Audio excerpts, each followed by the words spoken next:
All right.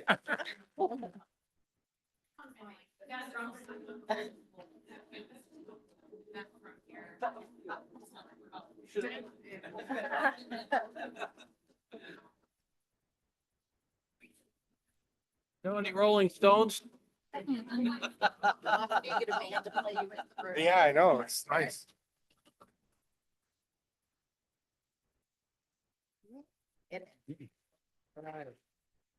We meet twice a month, so you can. I mean, it was nice to come in, you know, when we Yes. paraded in to the music, saying. Probably not.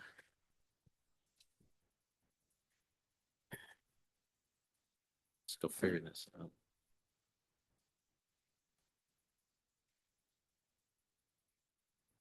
Stick with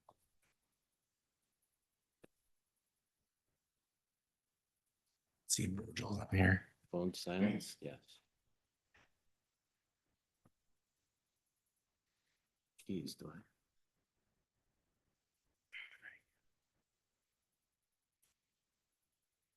Awful quiet. There you go. Technology, it's a. Okay, Musical interlude. yeah.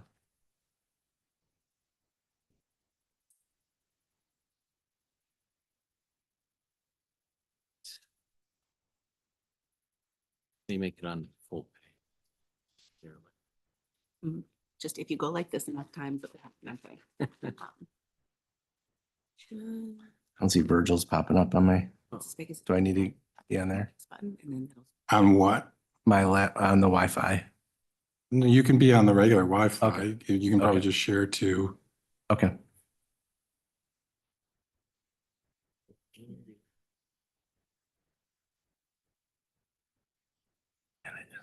Sherry type up step-by-step directions for you. New laptop. new Log laptop. into the, yeah, log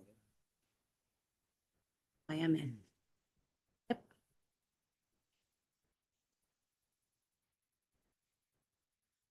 I don't know. You know. Okay. All right, I think are good. Anything else? Love it. No, it's okay. I got it. I might have just not been. Or you're not logged in. Connect automatically either. So. Virgil's Apple TV. Mm-hmm. Okay. You. Good. Okay, we'll like to call a meeting to order. Can I have everybody stand for the pledge? Sure.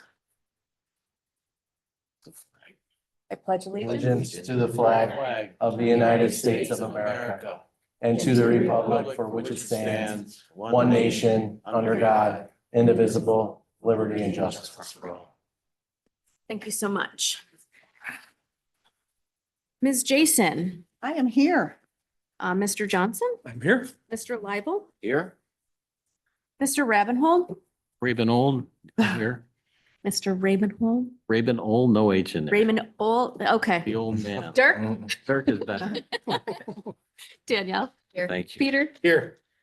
and I am here. May I have a motion and a second to approve the roll? So moved. Second. All in favor?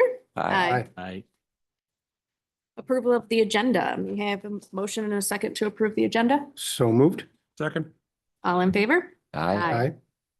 Minutes of the previous meeting. Do we have any questions or comments before we approve that? All right, may I have a motion and a second to approve the minutes? So moved. Second. All in favor? Aye. Communications, we have the Amherst IDA resolution and a couple of Harris Beach alerts. Anything else? I just had a question, on the communications that we got from the IDA about the Dodge Road housing. They're gonna be constructing of, I guess, 2 to 4 story mixed building use. Mhm. Why did we get this? It's it's in the Sweet Home District. Dodge Road? Yep, Dodge and Sweet Home Road. Oh, Yes, Okay. you probably have seen them clearing it out back Yeah, there. Yeah. That's But I the didn't know that project. was part of our. Yep. Yep. And how will this affect our? We expect a possible increase, but it's going to be student housing, senior housing, and mainly, and what did the supervisor call it? Low income. Low income housing. Yep. So kid-wise is what I'm always thinking. Right, yep. Very few single family, maybe 2 bedrooms, but very, very few, Yeah, less than 10. less than Oh, 10. okay, Yep. thank you. Anything else? Yeah, I had one parent call and ask about the backpack issue. I spoke with Mr. Genestri about it earlier.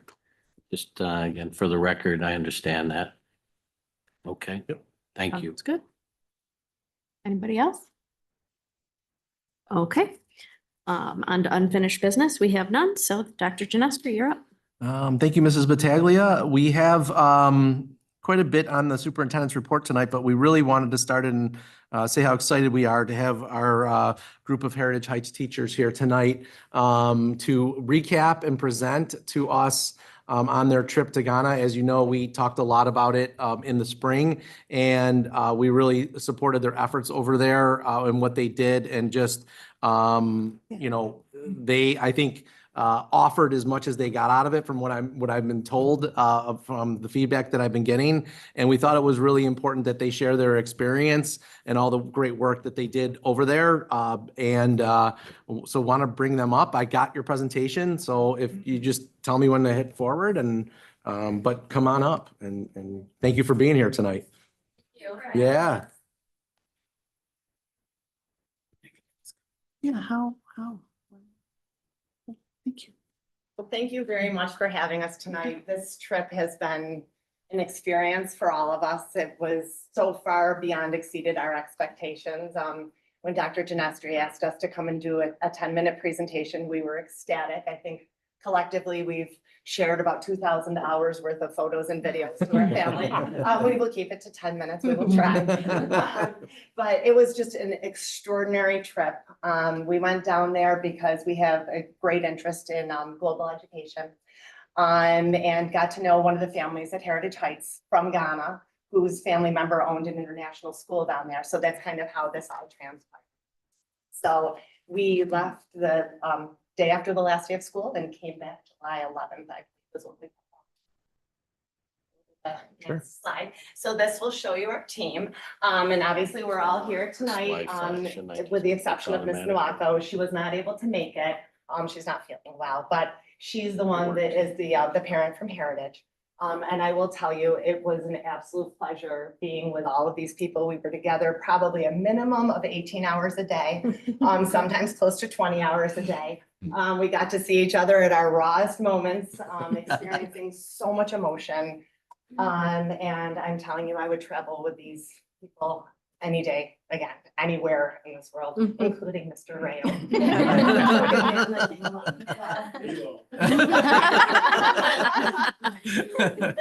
May have a second meeting without. All right. So before we left for the trip, we kind of outlined some goals that we had for our team and kind of what we wanted to accomplish going on the trip. So our goal was to, in June of 2024, we were going to travel to Ghana, which we did. We also had a plan to collaborate with the Ghanaian teachers, share cultural experiences to cultivate an appreciation for diversity. We were hoping to teach students and collaborate with teachers at the Merton International School and some local government schools in Accra.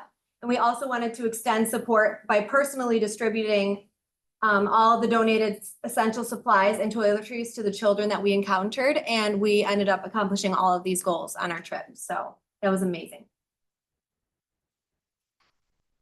So the donations that were collected, we collected them from family members from all over the Heritage area.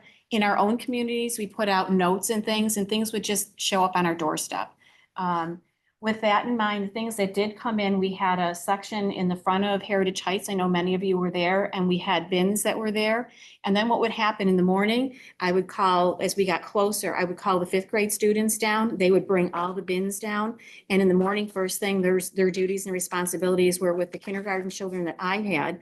We unwrapped everything. So that meant that anything that was in like toothpaste, we took everything out of the boxes so that we didn't have all the extra boxes and everything. Everything was put in clear Ziploc bags. So each child had a whole set of things that they were going to be handed to, which made it easier for customs to go through because they could see right through all the bags and everything. So from there, it got shipped off to New Jersey to Accra. So when we were there, we took part in a lot of nature experiences, cultural experiences, but we spent the bulk of our time working at different schools. So we started off our week at the Merton International School. From there, we spent time in one school and a couple of government schools, and wrapped up our week in the Merton International School campus again as a part of their award ceremony. And the Merton International Schools, they extended their school year for us. So ordinarily they would grow for the summer, but they extended it to have different experiences with us. Whereas the Catholic school and the government schools go to school year round. So here is the Merton International School, and its campus is spread across 2 different locations. So they have what they refer to as their nursery location, which is all of their primary learners, and a separate location that has their elementary age students, as well as what would be the equivalent of their middle school and high school population students. So this is the school that we formed our initial partnership with, and we had probably the closest collaboration and partnerships with the teachers there as well. So when we were welcomed there, one of the first things I took a picture of was their mission statement, because I thought it really aligned nicely to our mission and going there. It's this idea of finding connections across the world and using that to better ourselves and to kind of have this transformative educational experience. We also learned that they received an award for the best Cambridge A-level school in Ghana 2023. So that kind of prompted me to want to look into what is a Cambridge school, what does that encompass? And I found out a lot of information kind of indicated within this infographic here that kind of showcases what each kind of level of the continuum of education, what that encompasses. So really you can tell just by looking at this, the earliest of learners, it's really the hands-on learning, a lot of different content connections, different extracurricular activities. And we observed a lot of that. We made a lot of those connections in our observations, and really their robust education that they offered their students and what we got to observe. Another picture that I made a point to take a picture of on the wall are these sustainable developmental world goals. So this was something that jogged my memory of work that we did actually at Heritage. Professional development using our literacy units to make those cross-curricular connections between science and studies, and we were using the same document. So it was just really neat to see that across the world, they're working towards the same types of things with their children, types of goals professionally, and it's not just in developed schools and areas, but in those that are underdeveloped as well.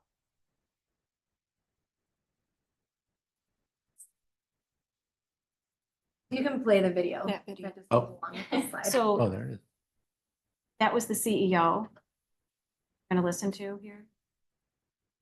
I hope. That's okay. We worked closely with the CEO of Merton, Dr. Elizabeth Beatty, and she is actually Yvette's aunt, so Mrs. Nwako's aunt. And she facilitated all of the educational and cultural experiences that we had while we were in Ghana. She's the principal of the school, and she has the connections to the government schools we went to, as well as the Catholic schools. On our first day at Merton, we were warmly welcomed with a beautiful celebration. We received flowers, enjoyed dancers and performances, and we also got to visit some classrooms.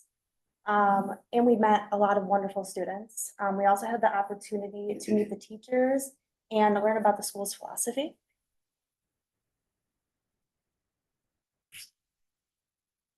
These are some of the teachers that we actually worked with. It was really incredible because we got a chance to watch them teach.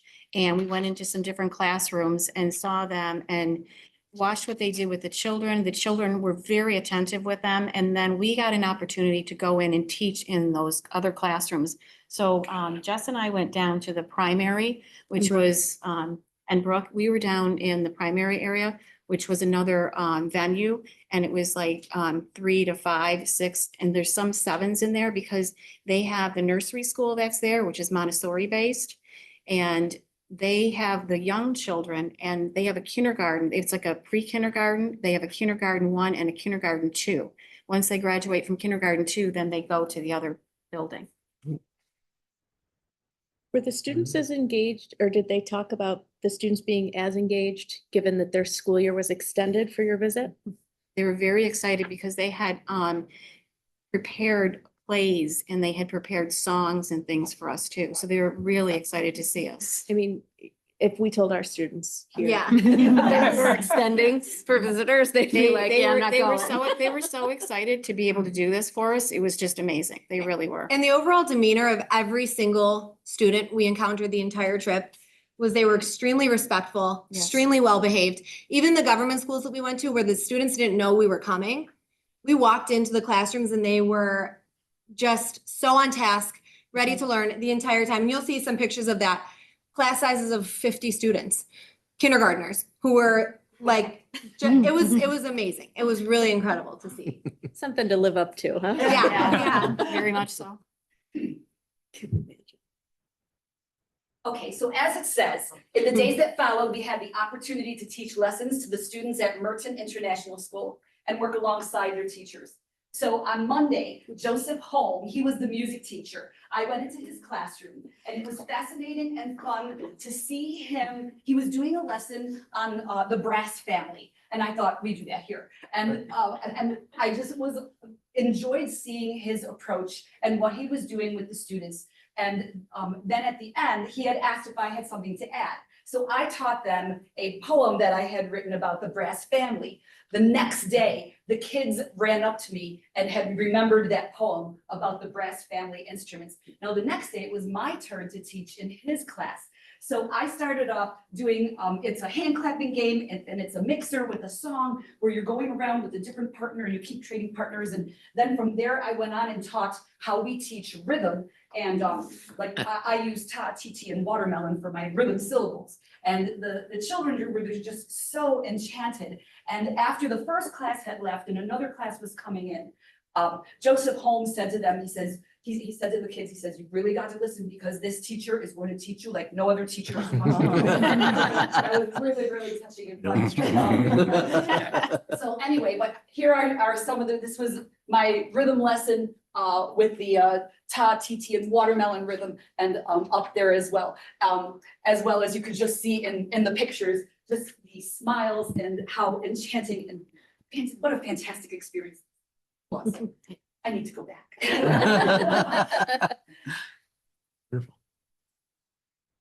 So then we went to the Montessori school, also known as a primary school, the nursery school. Those terms were interchangeable, but yeah, we were just blown away how much they incorporated music and dance and movement into their day. We started the day in like the courtyard playground area and we spent probably an hour just dancing with the students. And that was like a normal routine that they do every day with their 3 to 6-year-old students.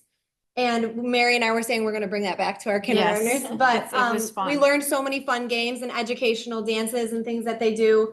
And then the 3 of us were able to go and teach lessons to their primary students. So it was just, yeah, a wonderful experience. Not enough time. Add to that, because not only was music and movement and drama an important part at the primary level, but they took it all the way up to their 5s and 6s. Their what would be like a grade level, like a grade level 5th and 6th grade, because in their presentation to us, they were doing for each academic unit that they showed us.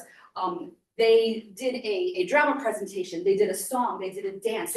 Everything was just interwoven together. And it was on all these levels. I think that's because music is so important to their culture as a country. So we were able to see how that just is a part of their normal school day as well. Much like Deb drummed you in, that's how we were We were accepted entered. and we entered their school like that. They had drummers and dancers to have us coming in. It was amazing. We were missing the dancers. Yes. We talked about it. That's where you guys come in. Oh, I didn't get the memo. One morning we were able to have an impromptu visit to Christ the King. As we walked around, we noticed that just about every other room had a teacher. Figure out what was going on until we asked the kids. The green desks has 49 students in that room. 49 kids are doing independent work practice. And then when she's done teaching there, she switches back to the other room.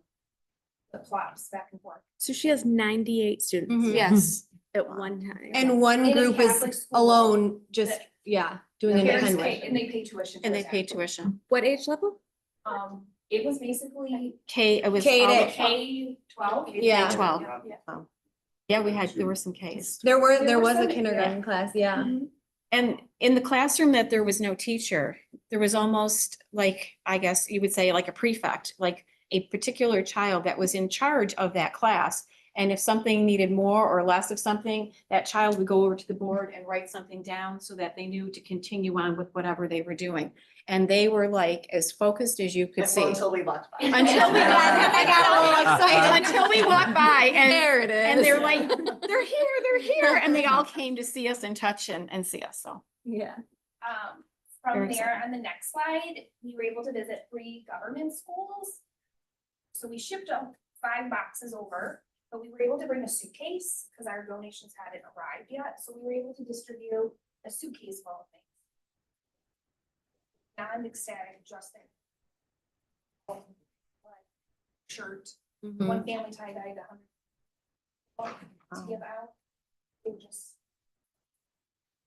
That was like a little, they do like a gift ceremony in order to.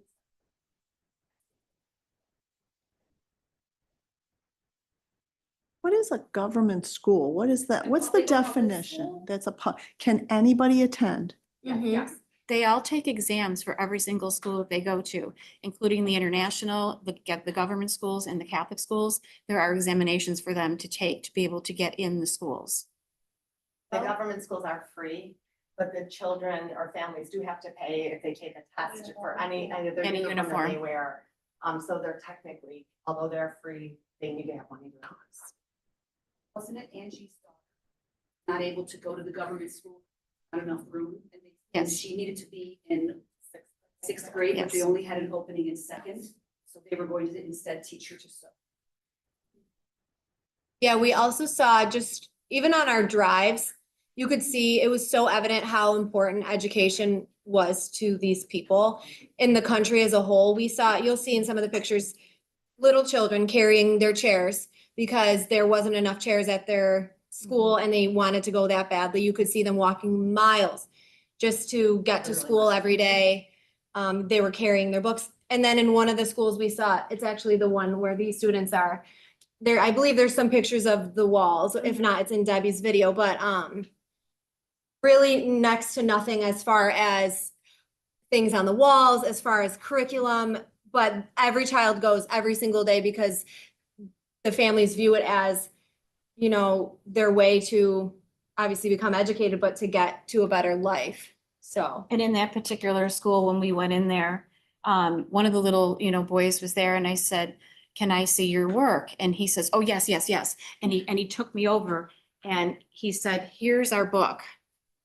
And he said, do you want to see mine? And he paged through and paged through and paged through. Every 14 days, I get to write in that book, spiral bound book. Oh.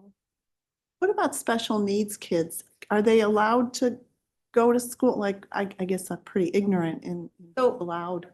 Merton services the special education students. Yeah, you could speak to that a little bit more. There's a lot of cultural and religious differences Mhm. regarding special education in Ghana. So they do have some special schools. I know there was a school for only students with autism. We were trying to get there, so hopefully next time we can go. And I'm really hoping that we can bring some more awareness and some advocacy next time we go. And do they have like I don't know what else to call it, but a governing board similar to this? Is there something similar? I Yeah, think government schools do as well, but it's like at a governmental, like. yeah. at Level. city level. So it's not like a local elected, okay. I was talking to one of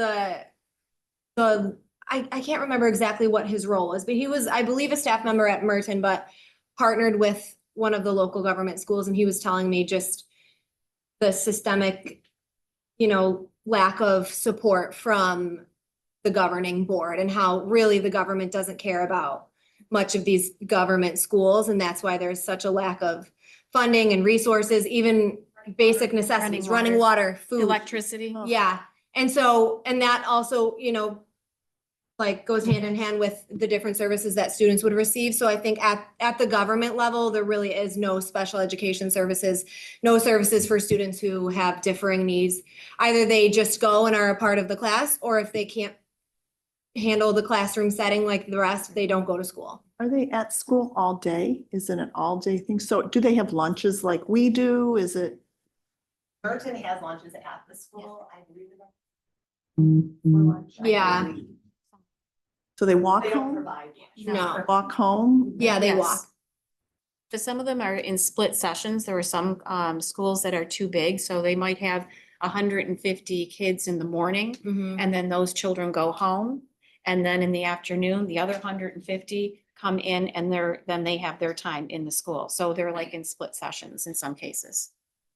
And are teachers respected there? I mean, because Very much like. so. Yes. Because they are probably just, wow, right on the top because of all the great things like Mhm. here, I mean, there's, wow, okay. So relative to the rest of the population in Ghana, like, are most kids attending a school, or is this because, they view it as, it appears like it's almost like they just love being there and it's a privilege, or, rather, than something like, kids around here, it's like they have to do, I think we found, or I heard mostly that up until around like 13 or 14, they attend school. But after that, they start to care for their family and to work out in like a job In the- setting on a farm. Yeah. So I wouldn't say there's like a high school for most of the government To schools. about 8th grade in the government But schools. most of the kids do attend, like, in the community. It's not like, Yeah. it's not like 50%, only about half, it's not like only a small portion attend school. I would say Yeah, I a think majority from of what we time, saw, but a yeah. majority, I believe. Mhm. I would say. Yes.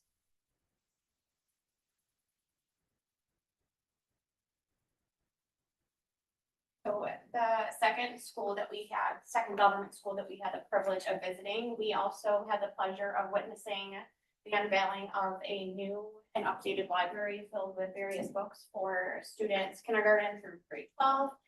But here on the right-hand side, you can see that is their only source of books, their library for primary. So Kindergarten through. yeah, so still lacking Yes. in resources, materials for sure. This was donated by the Merton International School, so there is that partnership there that's just kind of showcases how charitable they are within their brand. May I add though, at this point, they're not allowed to take the books out. Have to read the books there, and there's a sign on the wall that says what the rules are, and the last rule is no. Oh. Is there technology in any of these schools? At the Merton International School, they had a computer lab, but it seemed not one-to-one student device No. type of ratio. Computers look. Very, pretty yes, old. Like, yeah. like floppy disk almost. Yes. And then the government schools, not at all. Some don't even have electricity. That they had no electricity. This. Martin came in. This is not typical of that. So the country is a poor country? I'm just trying to get a grasp on it. They're It's not right in the third middle. world anymore, they're considered developing. Gone up from a third world. So there is a lot of poverty, but there's also a lot of. Yes, yeah, and some wealth. It ranks in the middle. Okay.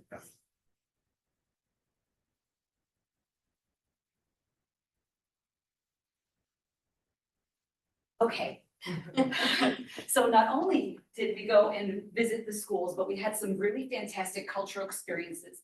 For instance, with the African bead making and jewelry, there was a woman from Hungary fell in love with a Ghanaian man, and they got married, and the Ghanaian man had passed away, and she still lives in Ghana because she loves it there, and she knows the history.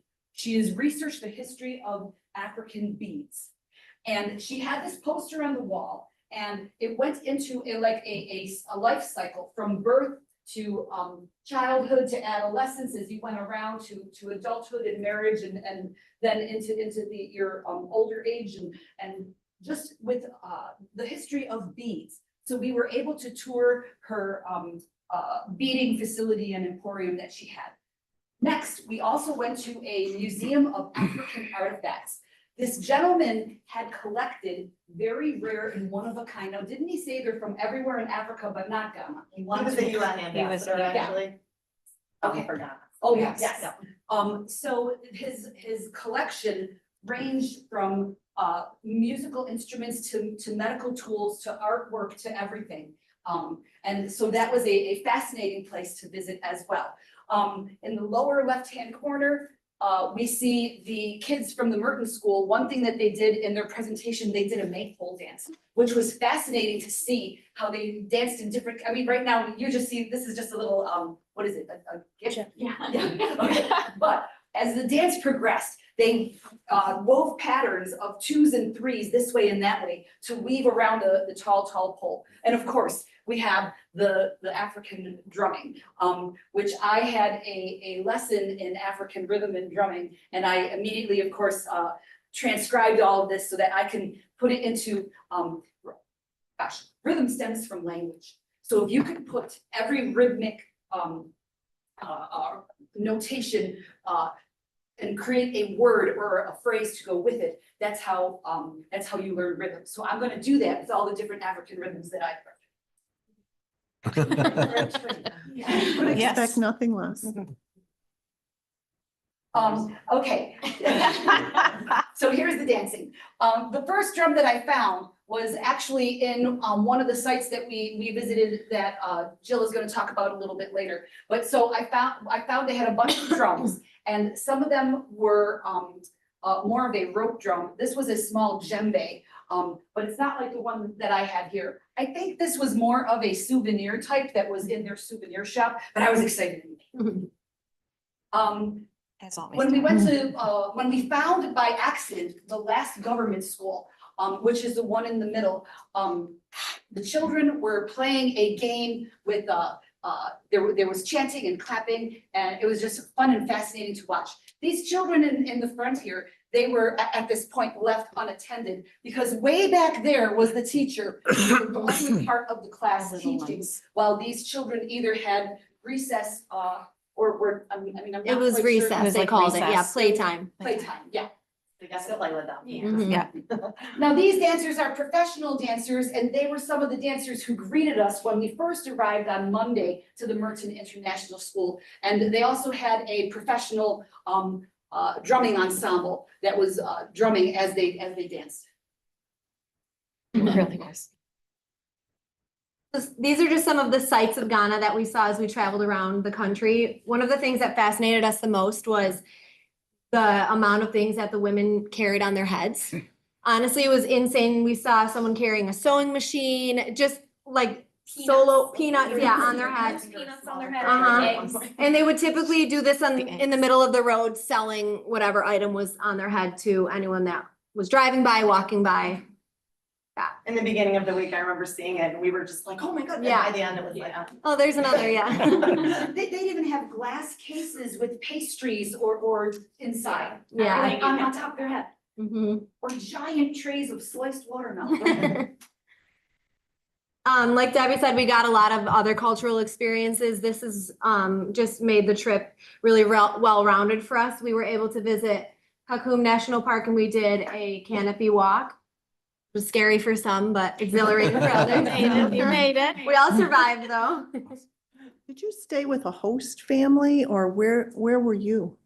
we stayed at an Airbnb in a neighborhood that was almost walking distance to Merton International. So yeah, so we really do feel like it was not like a tourist experience at all. We really felt like we went to the grocery stores, Mhm. local restaurants. So Yvette, that was in the first slide. Her aunt is the principal at Merton and her kids go to Heritage. So she's how we got connected to the trip. And she went with us on the trip and she has been to Ghana so many times before. A bunch of her family lives there.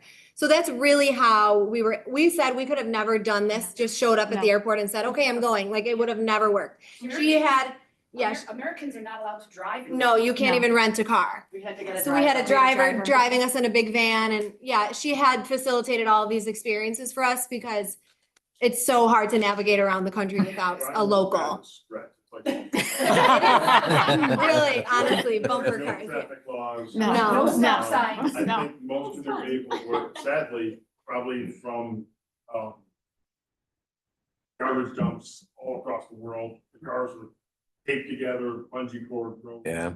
no lights. That was And there an were no, they experience. just cut in front of everybody. Mhm. And we did have a security detail and a driver. They had some serious clout. Mhm. You weren't security?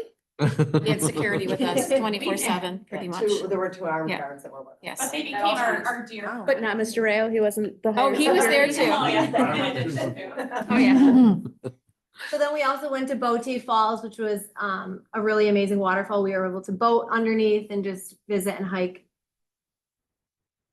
And so, yeah, on the last night, we all went to the market and we bought handmade African clothing and we wore them to a celebratory dinner that Merton put on for us just to celebrate our time there. It was a really amazing dinner.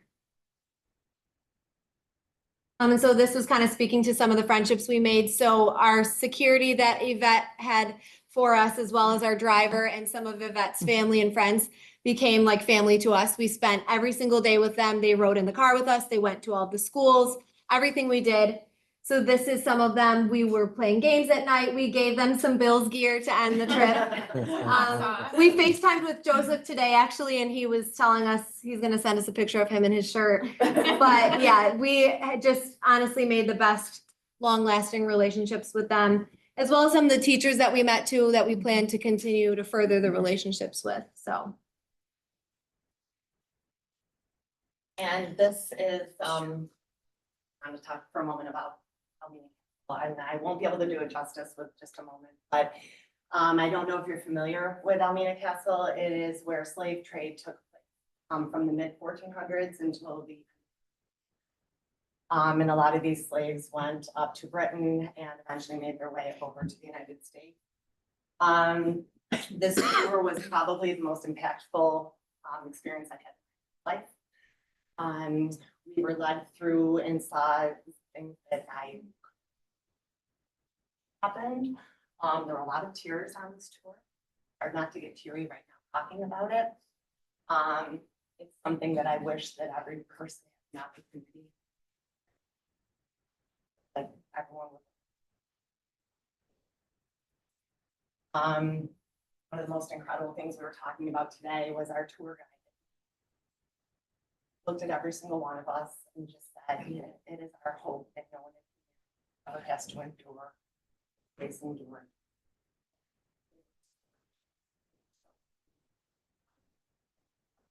What happened there? It's something that we talked a little bit about that we don't see. I honestly didn't know much about Almena Castle until before I went on this trip.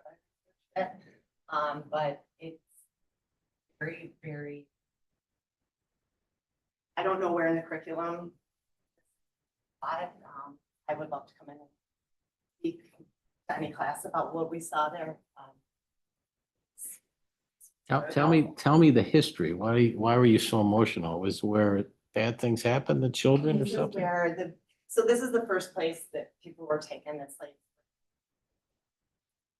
Oh. Just for an example, when they first got there, they were put in one room for 3 months. Dungeons, really, They like would- cellars, We yeah. went in them, they would close the doors, so we got an experience of what it felt like for 30 seconds. And first of all, it's very warm in there. So they're in these dungeons, 300, probably a third this size, quarter of this size, with holes about this big where they get oxygen. In many cases, they would go out after their 3 months and open their eyes and give instant. Some of the stories that we heard. Well, and because Accra's right on the coast, so this is where the ships, the castle was right on the edge of the water. So many of the ships would harbor there, and then eventually the slaves were put onto the slave I ships. think they said, our tour guide, they spoke English, but sometimes there are a few words you couldn't follow, and then hear what you said, and then you figured out your 2 cents. But that was part of it, but, kind of, we asked, we said, "Oh, how do you," he does this 2 times a day. Literally, this almost makes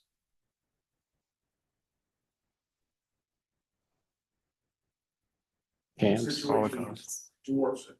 What Yes. really happened here is unbelievably incredible. Locked in a room, dark for 3 months, while priests, guards were 100 feet away watching them die. Mhm. Men and women.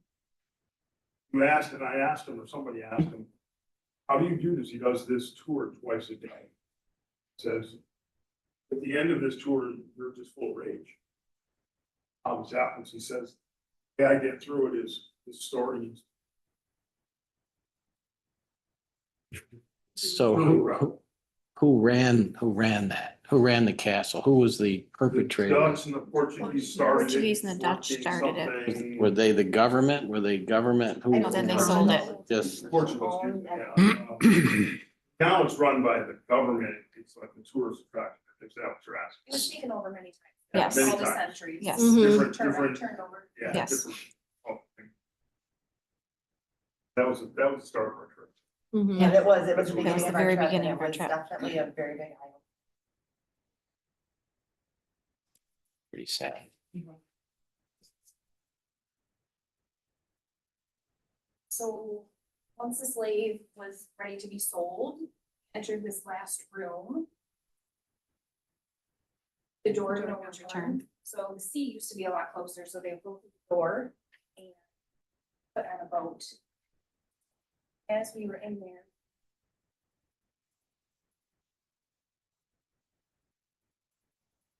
Yeah, hopefully This the was au- where- Yeah. the audio is on the video. Sorry. The Yeah, it's person who not. wrote Amazing Grace apparently at the end of the song, where I once was lost, but now I'm found, I see.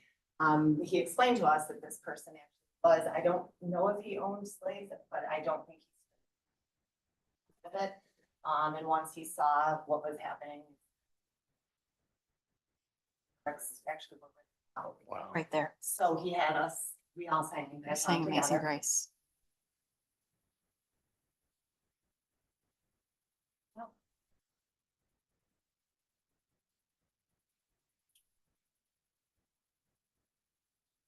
So, all that being said, we obviously had clear goals when we planned our trip, and now that we've had all the experience that we have, we kind of have fine-tuned different visions and things that we could foresee ourselves doing to kind of continue this collaboration and our partnership. Our hope is to return sometime within the next 3 years. We're not sure exactly when, but hoping to start.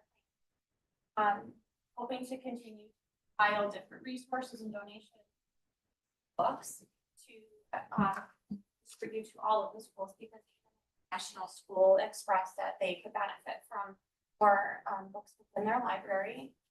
Ongoing collaboration with our partner teachers, so especially within the Merton International School, we worked closely with at least one teacher where we observed them teach, they observed us, so we established a bit of a relationship with at least one. So having that ongoing collaboration is a goal of ours.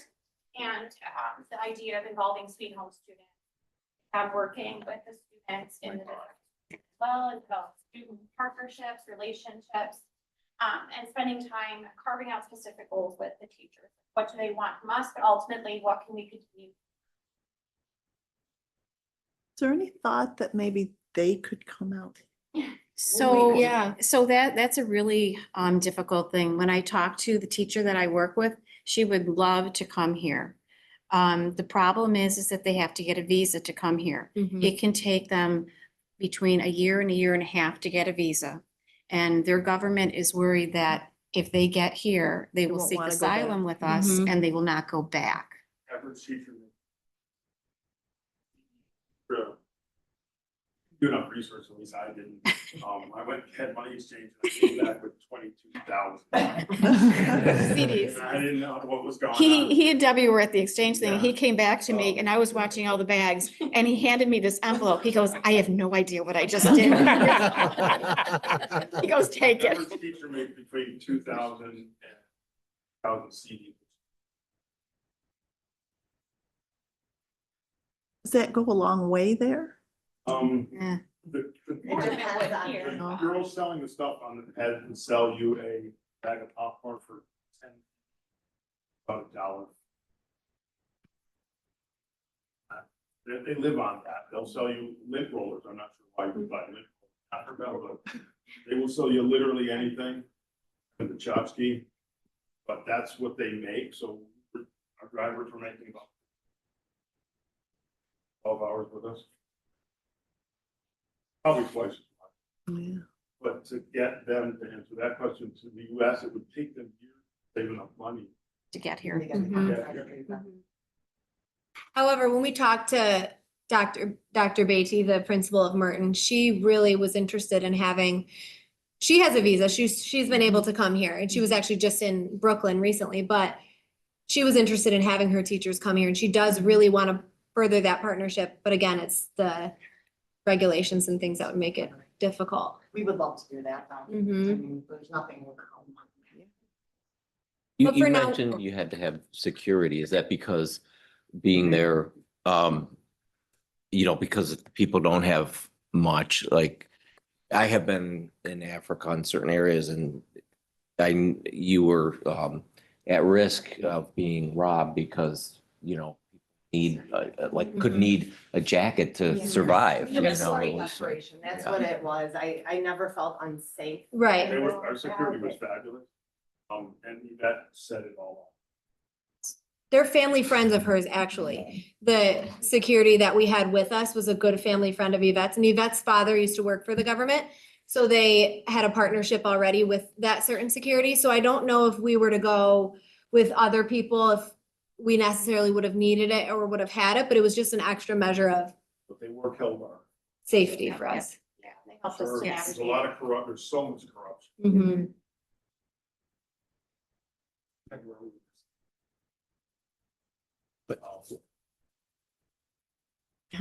What kind of economy do they have? What is their economy? They, There's the ones that make money. well, I know, but and what then is, there's what the do ones they? who Sell, well, you've seen some of the pictures. They're literally trouble that they make houses out.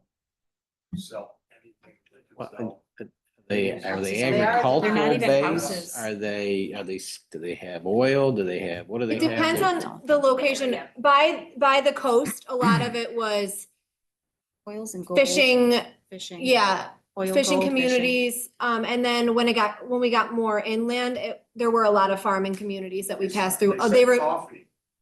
coffee, a lot of fruit, a lot of local fresh fruit stands everywhere that they sell. A lot of the markets, there was a lot of fruit and vegetables that they were selling. So do the kids go on to university or what happens next? So some of them do. Some of them, the international students in Yes. Merton, I believe that Everyone was, went on. yes. I think it's a part of that Cambridge program, like it opens the doors and gives them opportunities with partnering universities that have access to those. Brooke was meeting one girl. Yeah, I got to speak with one little girl. She was about to graduate and she told me her biggest dream was to come to America, to come to university and to be an entrepreneur in business. Wow. And she told me she's going to do everything she can in her power to make sure that she, impresses me and makes that goal. But she told me, I said it would be great if we can hook you up with some type of program where you can come to America and get funding for colleges. And I spoke with, I think it was a vet, and she told us that those programs unfortunately don't exist right now. So hearing that was a little disheartening. So hopefully we can bring more awareness to that as well.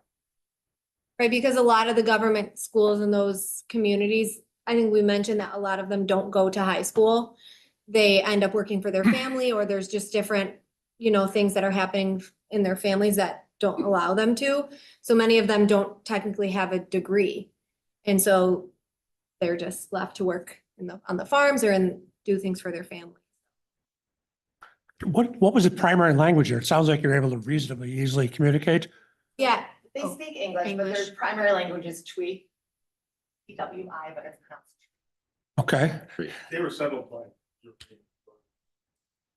I would say It's for a- the it's a most weird part, accent. most If you people went to spoke. school. Okay.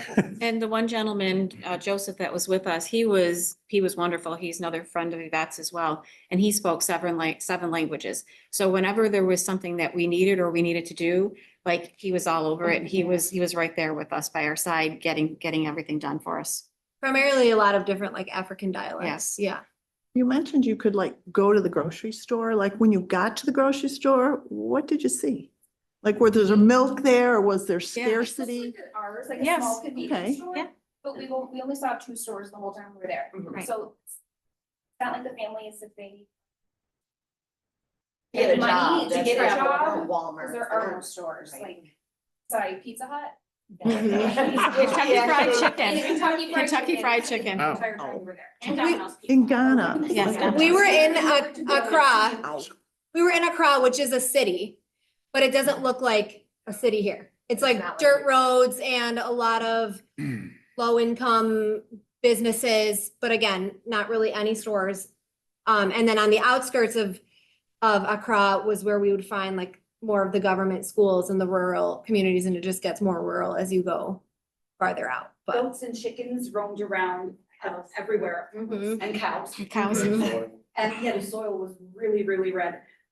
So as we were driving in this mishmash of traffic, and when the traffic was slow, children, elderly adults came out from the sides of the roads or the medians of what would be a median with goods on their heads, knocking on your window, trying to sell what's on their heads. And the more you would drive into the outskirts as well, imagine shed after shed after shed after shed, but there's no front of the shed. It's just a metal structure with a roof and walls, and and each one is, and it's the size of a shed, very small, and there's each one selling goods. And And living there. I've only wondered at nighttime, where do all these people go? Oh. Or do they sleep in their little business of a shed? While we were there was a song that, what's the title? Which one? The Jerusalem? Yeah, Jerusalem, yeah. Jerusalem, okay.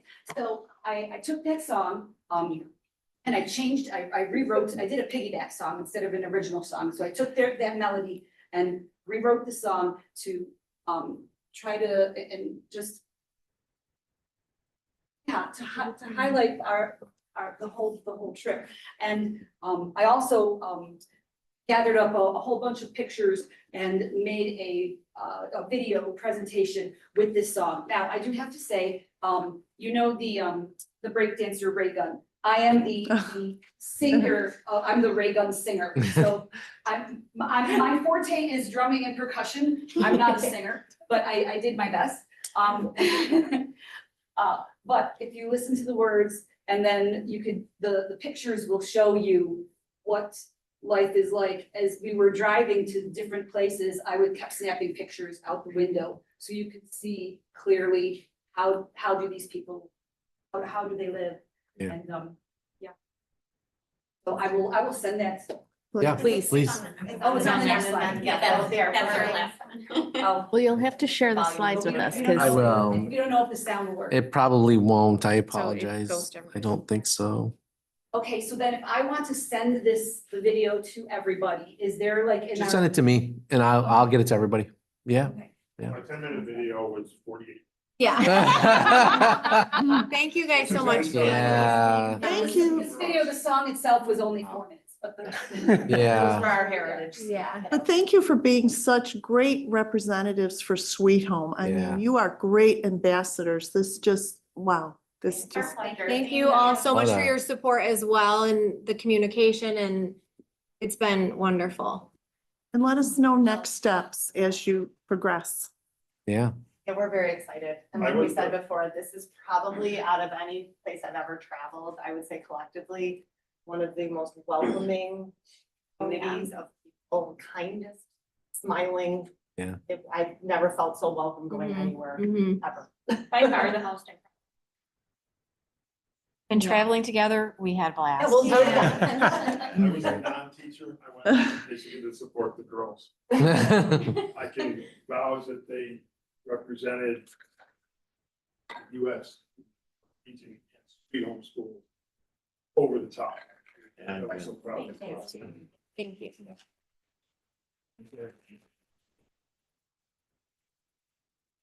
Those are the boxes. Yes, the boxes, the box is done, the box. Thank you so much. Well, for having us. thank you. Thank you for being here tonight and boy, it just makes you feel grateful for the things we have and what an awesome presentation. Thank you for your time tonight doing that. I learned a ton and we got to keep those lessons with us. So thank you. Before you go, Thank you, everybody. before you go, I just want to say, when Dr. Genestri brought this to us initially and said that you guys were planning a trip, my initial thought was, of course it's our heritage teachers. Of course they're going. Wow. That being said, in a million years, I could not have anticipated what you have experienced, what you have shared, and what I hope you bring back to the community and share with our students. And hopefully across the district, hopefully you'll have the opportunity to share some of the lessons that you've taken from these incredible people in Ghana and be able to share that across district. So thank you. And I don't know, Mrs. Z, you're very talented. So voice or not, thank you. Yeah. Thank you Thank very you. much. You. And now tax stuff. Yeah, no, you're more than welcome to stay for tax rates if you want to learn. Sorry, Mr. What Feldman. Yeah, a little. Riveting. Yeah. What a letdown. That's our inside joke. Thanks, Joe. Thank you. All right. Bye-bye. Thanks. So thank you for that. Yeah. Boy, I'm Impressive. wow. Impressive. Totally moved. So all right. So we'll just say getting to the business of the district. Getting to the fun stuff of the evening. Yeah. So this is our tough act to follow, obviously, but this is our You can do annual it.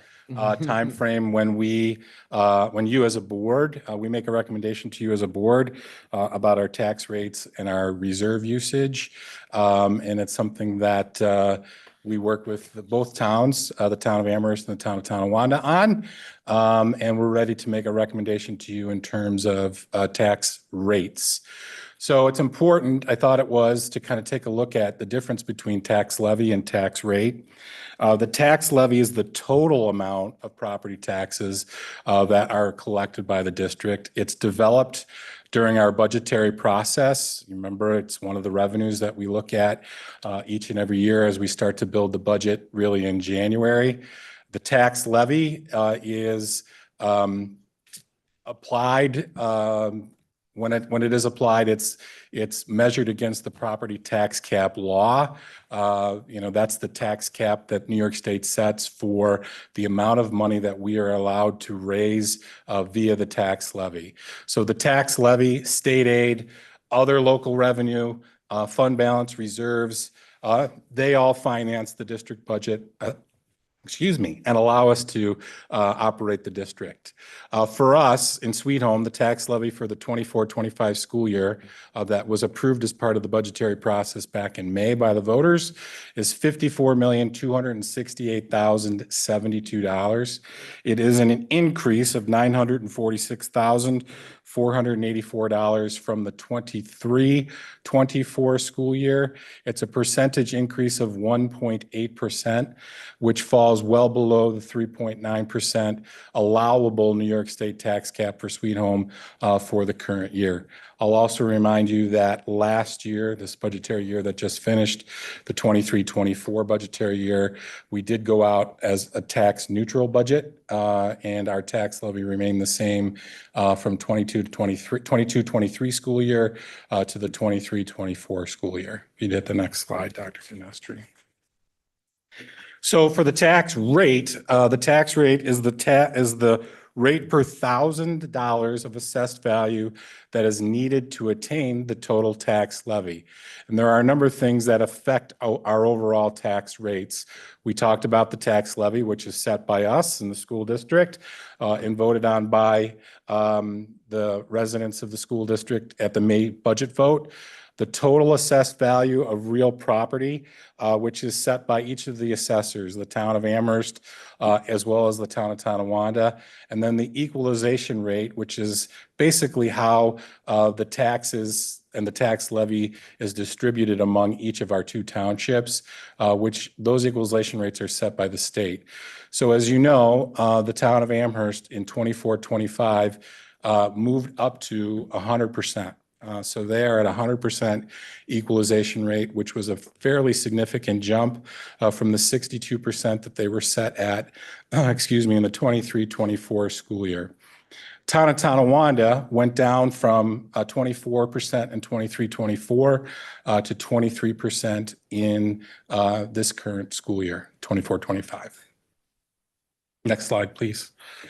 So equalization rates, the equalization rates, just for sake of discussion, the equalization rate is New York State's measure of a municipality's level of assessment.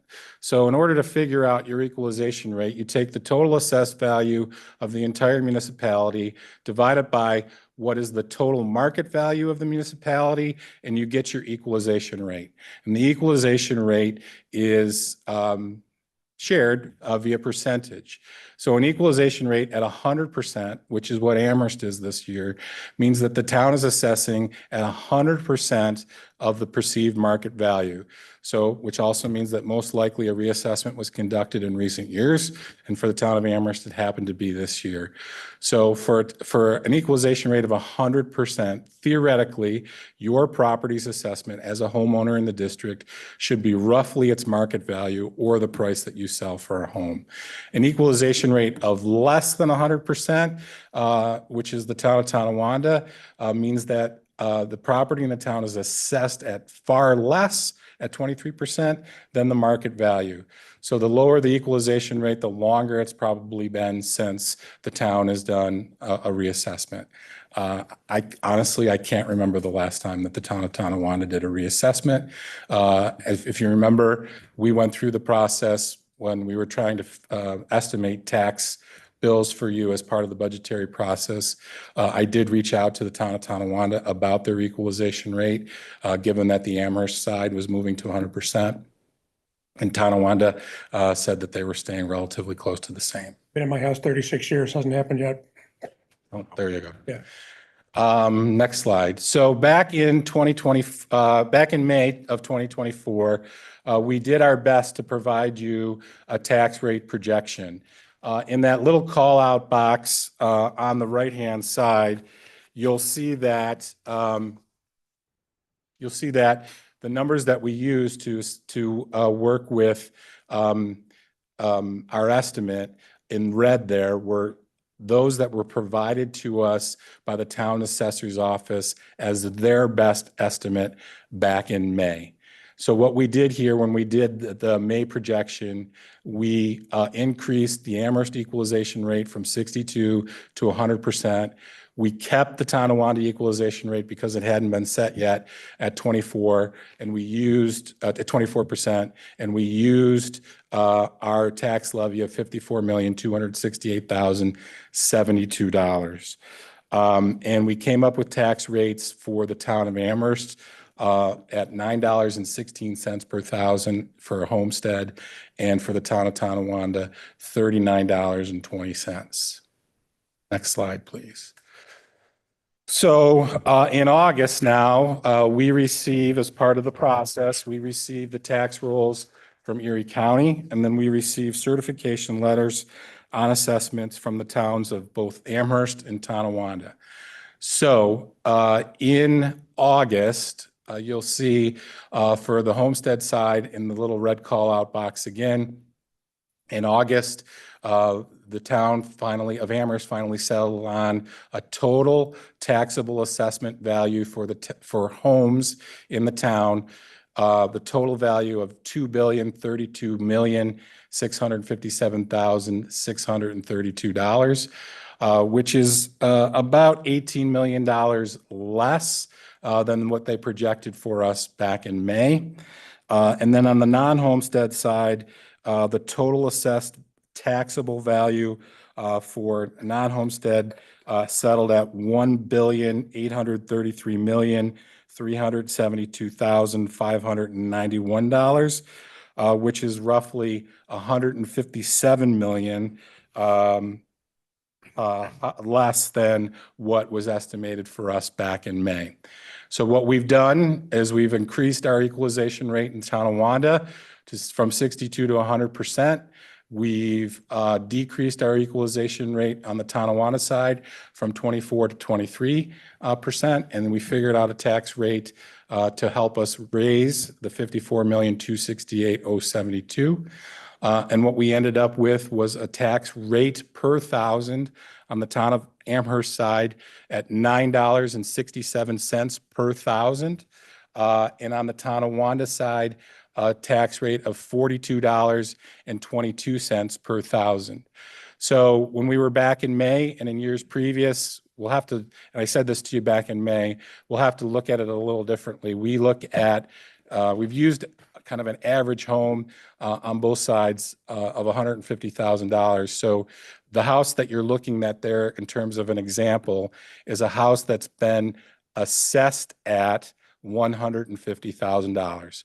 So that's what your bill would be based off of. So for a home that was assessed at this year $150,000 on the Amherst side, your tax bill would be $1,451, which would be an increase from your tax bill last year of $12.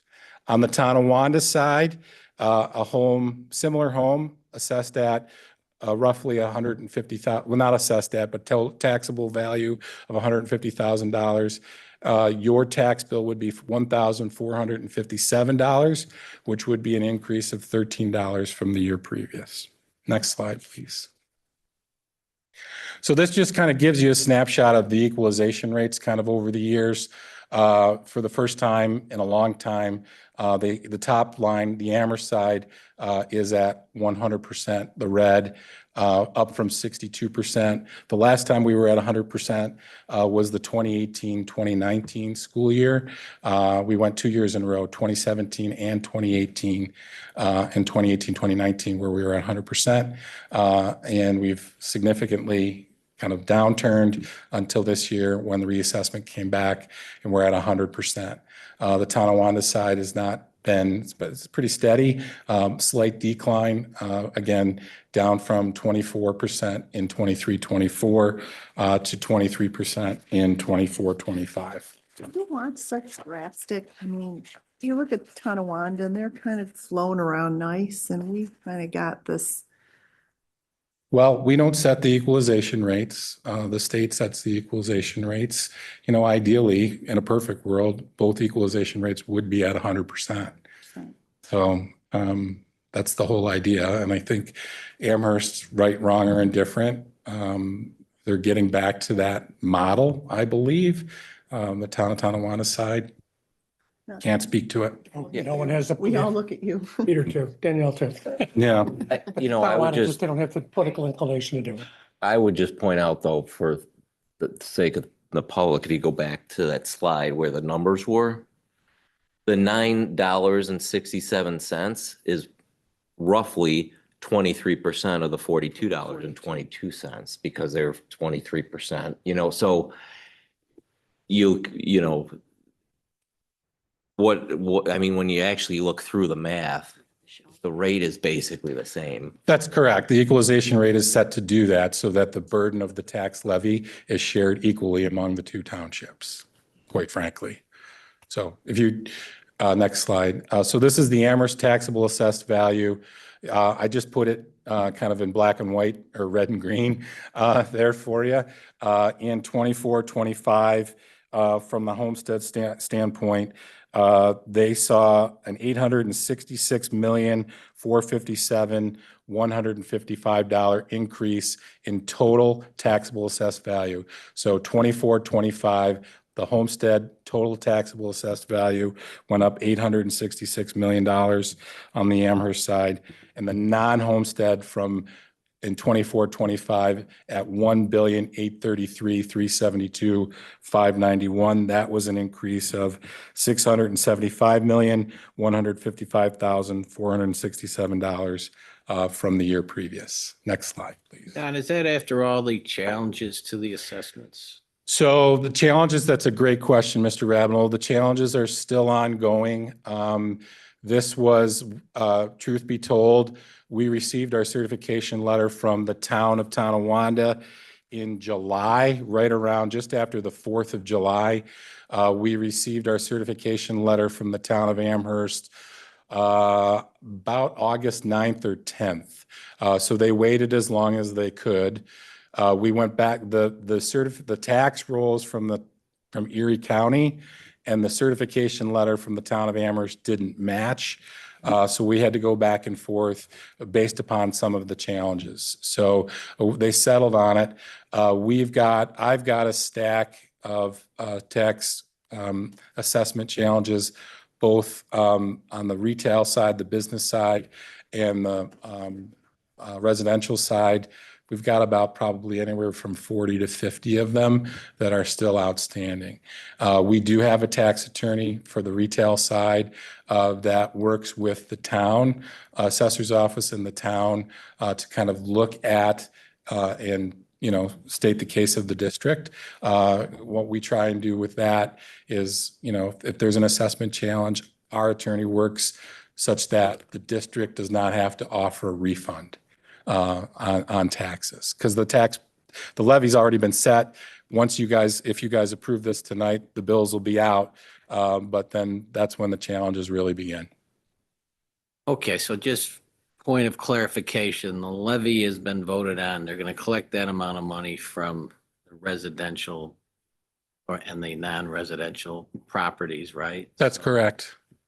As a homeowner, if you can argue that your house isn't worth $400,000, only worth $300,000, that means they'll take less of that money from you. That's correct. That's correct. And again, as you kind of go through that, that's done not with the school district, just that's done with the assessor's office. I understand. And then if those things come in and the challenges are supported at the assessor's office, and if there are refunds that need to be done, we do have funds that are set aside to be able to help kind of offset that stuff. With the whole idea that knowing that we went to the 100% on the Amherst side, that these challenges would be coming. We actually pay that challenge if they win? If they've paid their tax bill, Yes. at their old assessment value. Yes. And after the fact, after they get through the process with the town assessor's office, if they paid the tax bill and then there's a difference in their tax bill in the current year, we would pay the difference. We would refund them. So it doesn't get redistributed? No, correct. Oh, it's after the fact? Correct. Okay, I got it. Correct. Okay, thank you. Mike, if you just go back to that last slide real quick, sorry. So on the Tonawanda side, just the total taxable assessed value on the Tonawanda side is pretty much a dead straight line. The homestead saw an increase of total taxable assessed value of $272,038 from the year previous. And actually on the non-homestead side, the total taxable assessed value on the Tonawanda side actually went down just over $1.3 million. Next slide, please. So in the end, this kind of gives you a snapshot of how the tax levy is divided and broken down.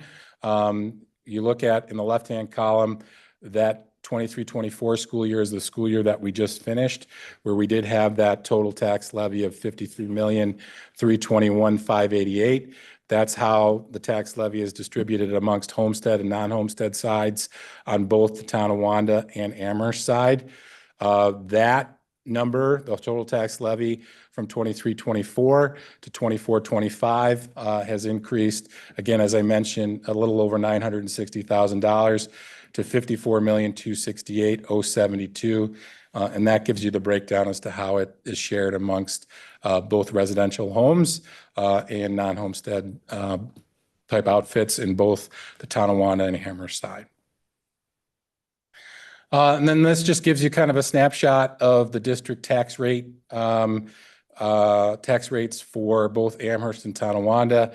You see on the Amherst, on the Tonawanda side, the green line on the top, we went from, like we lost the presentation there, just, I'll keep talking. But we went from $40.11 per thousand to $42.22 per thousand this year. And then on the Amherst side, we went down from $15.47 per thousand down to $9.67.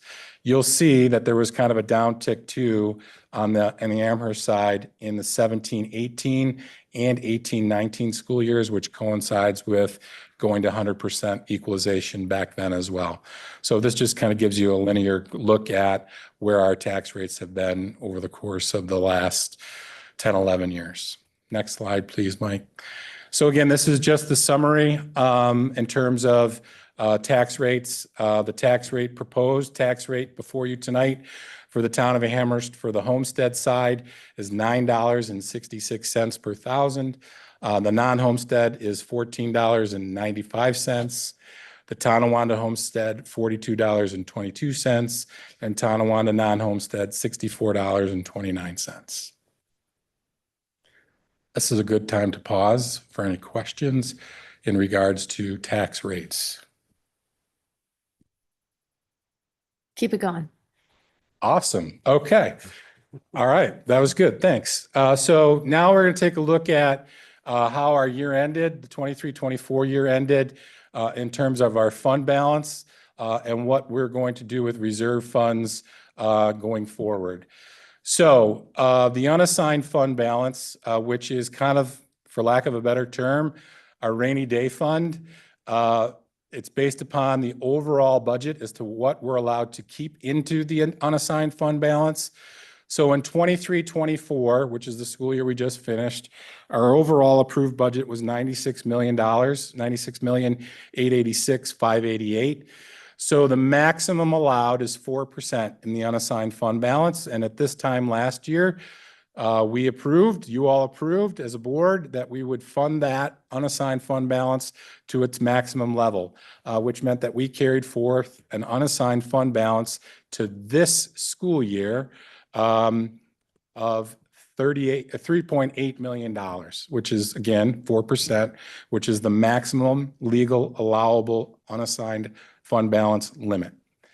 So for this school year, the unassigned fund balance, the approved budget is $100,410,422. So 4% of this year's budget is $4,016,417. We are making a recommendation, that's 4%, by the way. We are making a recommendation to carry forth an unassigned fund balance for the 24-25 school year of $2.962 million. So that percentage is, 2.95%, which is under the 4% maximum legal limit. And the difference from the 4% to the 2.95% is $1,054,310. So why the recommendation? So the last year's budget, the 23-24 budget, was a very challenging budget, and we'll get to it for a number of varying reasons. The first reason for the budget, there were a number of items that, quite frankly, just were not budgeted for. The first would be, as you know, we settled the teacher contract in the middle of the 23-24 school year, and it included a retirement incentive for our teachers. Those that were eligible to be first eligible to retire, as well as any that have reached retirement age. So we as part of that agreement, the total retirement incentive payout was about $1.8 million for our teachers. We also saw a $700,000 increase in our McKinney-Vento contracted transportation. When we started the school year last year, we had 22 kids that were classified as McKinney-Vento. McKinney-Vento kids, remember, are kids that are classified as homeless.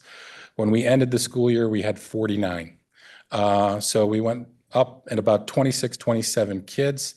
We are obviously required to transport those kids. And those kids really quite honestly lived all over Western New York. And when we first offer the opportunity for parents to do, we can put parents on contracts to allow them to bring their students back and forth to school. If there is no viable transportation in the home, our next step is contracted transportation, which saw us about a $700,000 increase in contracted transportation directly related to McKinney-Vento kids. Just to bare bones it for you, McKinney-Vento run for one student for one bus is anywhere between $300 and $500 a day. So that's the number that translates to that, just short about $700,000. And then, as you know, we bonded our capital project, our $39.9 million capital improvement project.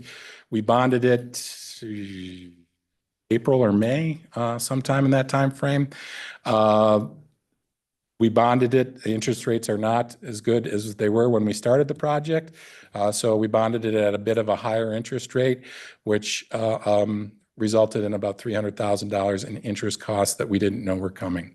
So those 3 bullet points alone were a total of $2.8 million in expenses that were not budgeted for in a $96 million budget. So the good news is that the budget, the 23-24 budget, was able to cover all but the $1 million of it, which is why we're making the recommendation to go to 2.95% in the unassigned fund balance. Next slide, please. So because of that and the budget, kind of where we are, this is a snapshot of our 7 different reserve accounts that we have. So you'll see, they're all labeled at the top. You'll see in the 3rd row down that we did use reserves, some of our reserves this year, to help offset some of the costs of the budget. If you remember, we decided to use a number of our, rather than go to the tax cap, we opted to use our reserve fund activity to lower the burden on our public. So we used $75,000 in workers' comp reserves. We used a little over $1 million in our employee retirement system and teacher retirement system reserve. And then we did use, as part of our spend down plan, a little over $1 million in our debt service reserve.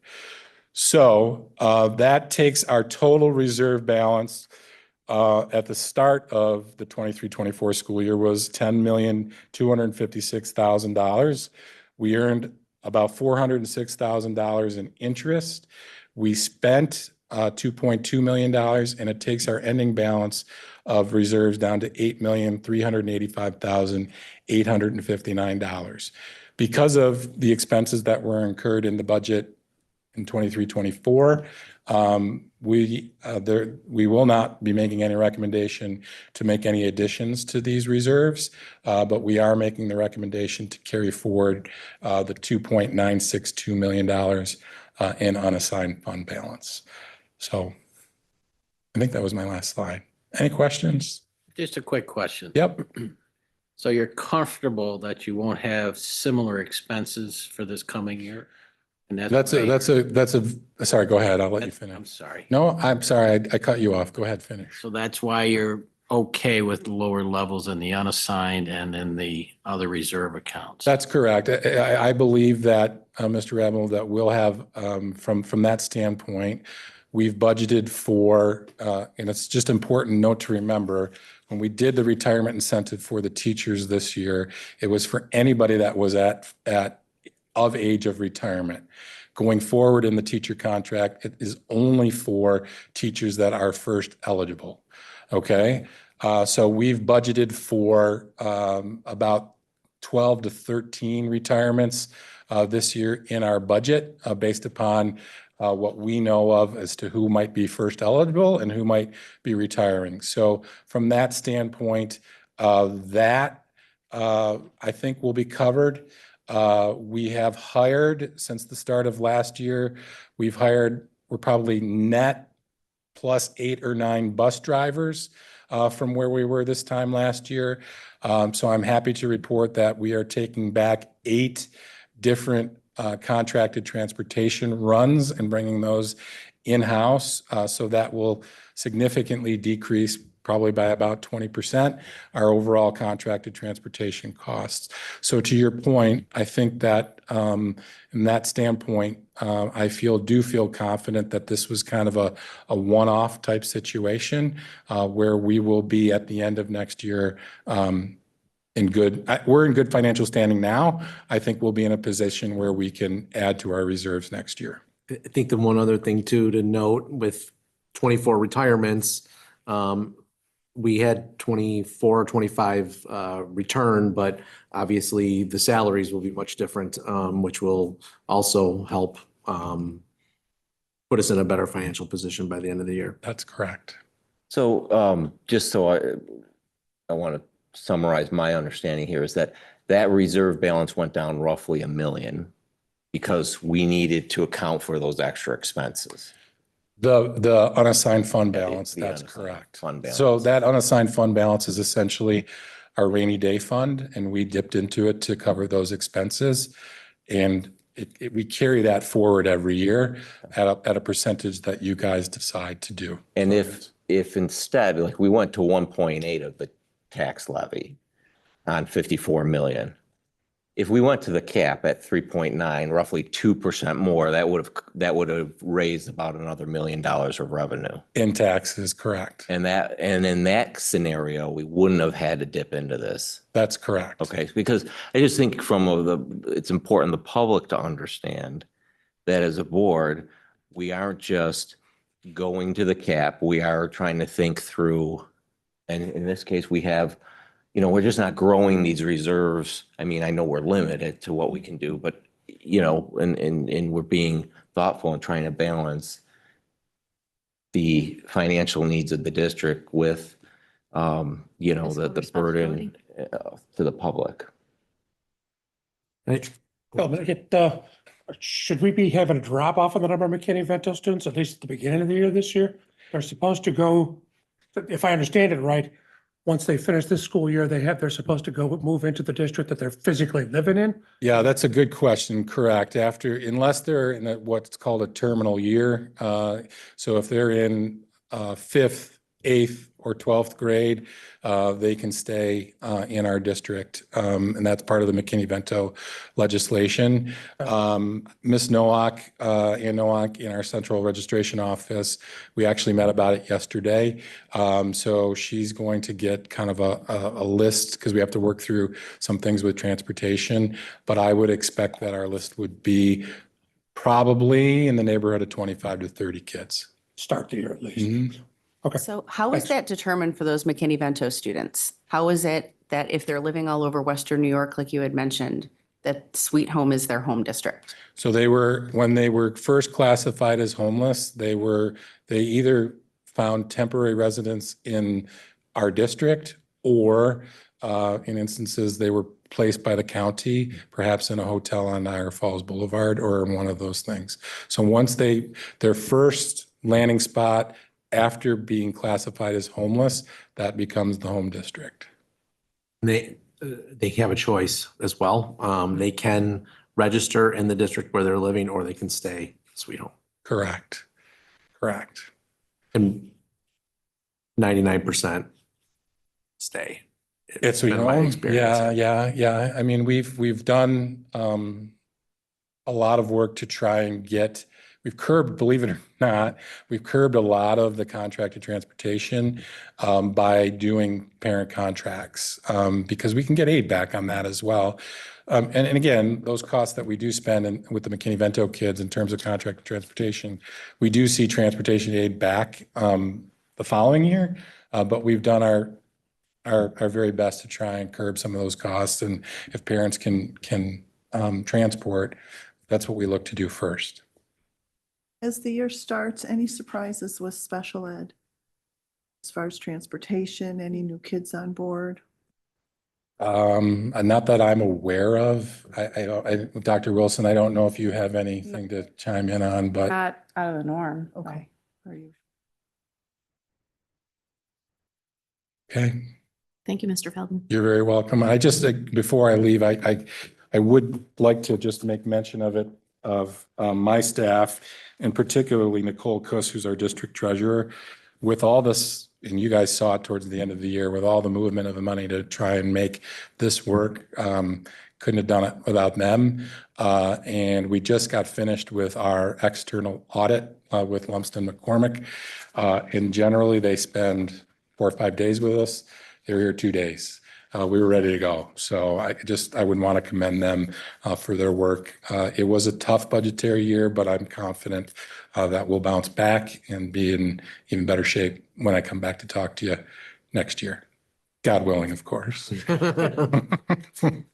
right. Thanks, Don. Thanks for all the work you put into Sure. this too. As reported out, we wanted to update the board on where we are with our bus incentive program, particularly around the charging stations. We did receive 165, as you know, we did receive $165,000 in grants to install 3 charging stations in our transportation center as we prepare for 3 electric buses to come to us this year. And Don, I don't know if you want to Sure. pick it up from there. Yeah, that's fine. So from our electric bus standpoint, as you may recall, we partnered with Wendell Architects to help us first with our electrification plan. They've been here a couple of times presenting to the board. And then they are putting together a package for us to send to State Education Department to get approval of our 3 temporary charging stations. We are in the final throes of that approval process with SED.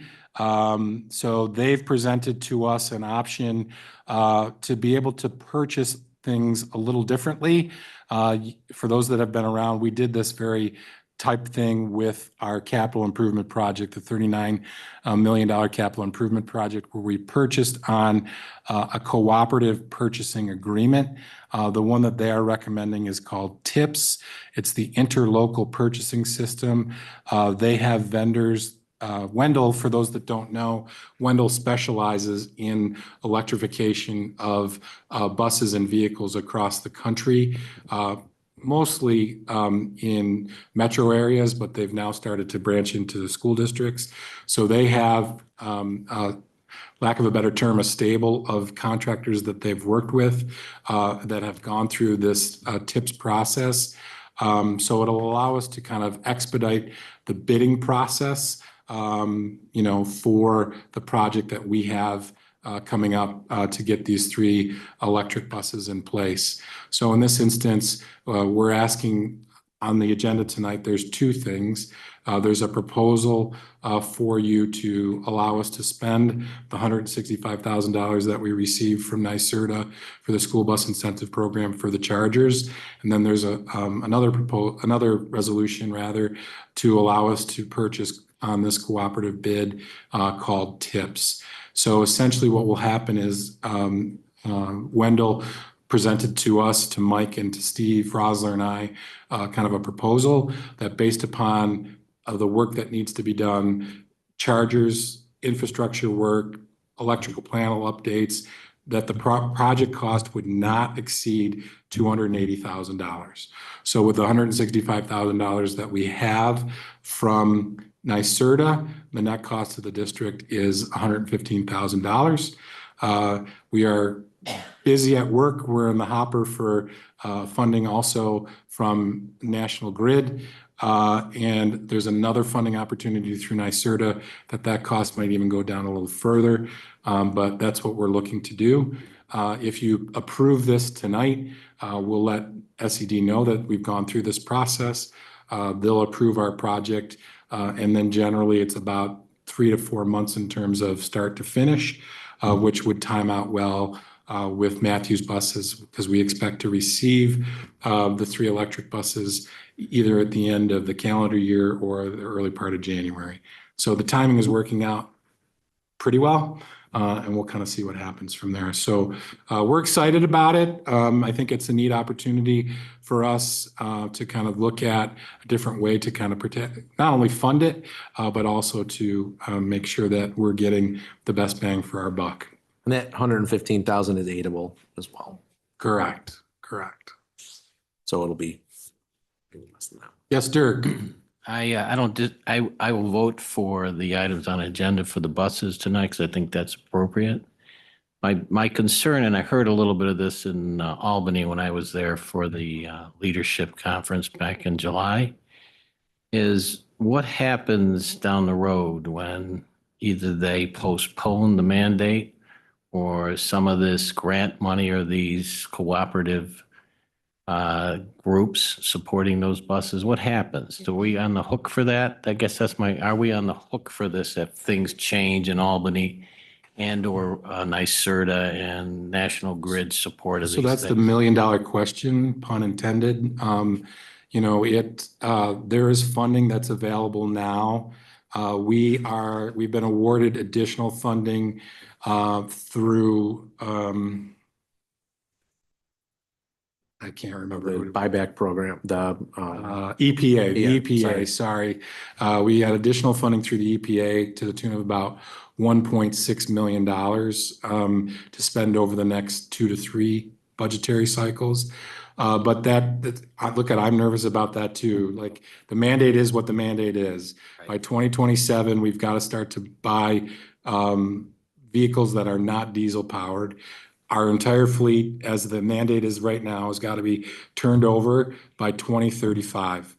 What happens to the funding is anybody's guess. If that mandate stays the same, the district, would be on the hook to continue to kind of forge ahead and to transition our fleet, which means that the majority of those costs would be passed on to a taxpayer in some way, shape, or other. Okay. And in the But we are working very hard to get, as you've seen, any funding opportunity that we can to negate some of those costs. Thank you. Yep, that's what I was gonna say. We're gonna continue to push forward to grab every penny we can while they're available. And by the time next year or 2 years rolls around, we'll have what did we say, 10% of the fleet flipped, using many of these grant dollars and not really a penny more than what it would have cost to buy a diesel bus anyway. So the 3 electric buses that we have with all the funding that we have in place, the net cost to the district and ultimately to the taxpayers is less than what we would have paid for a diesel bus. Okay. And with that mandate, we really don't have a choice. It's there. We can't put our heads in the ground. A mandate is a mandate. It's a mandate. And we wanted to jump on this so we could make use of the money because I see those pots drying up eventually as more schools get on board. Agreed. Thanks, Don. Yep. Thanks, Don. And Dr. Wilson would like to present just a couple slides on the Seal of Civic Readiness, which we were approved for last week. Exciting news from curriculum and instruction. So we had a small group of folks from the middle school and the high school who worked all year last year collaboratively to learn about the Seal of Civic Readiness and how it could play out here in Sweet Home. And we submitted our plan to the state at the end of July, and August 14th, we were approved. And just a little bit about the Seal of Civic Readiness. I took this little snippet from what New York State says is the intent, and I tried to bold the things that jump out at me, but you might find other parts of it. There's so many facets to this opportunity for students. And through the work of the strategic plan, I feel like our students will definitely embrace this work and be excited about this work. I know I'm excited about it. So just the things that jump out at you, or as I went through it, encouraging the study of civics, really focusing in on experiential learning, civic readiness, building civic knowledge. My personal favorite, empowering students as agents of positive change.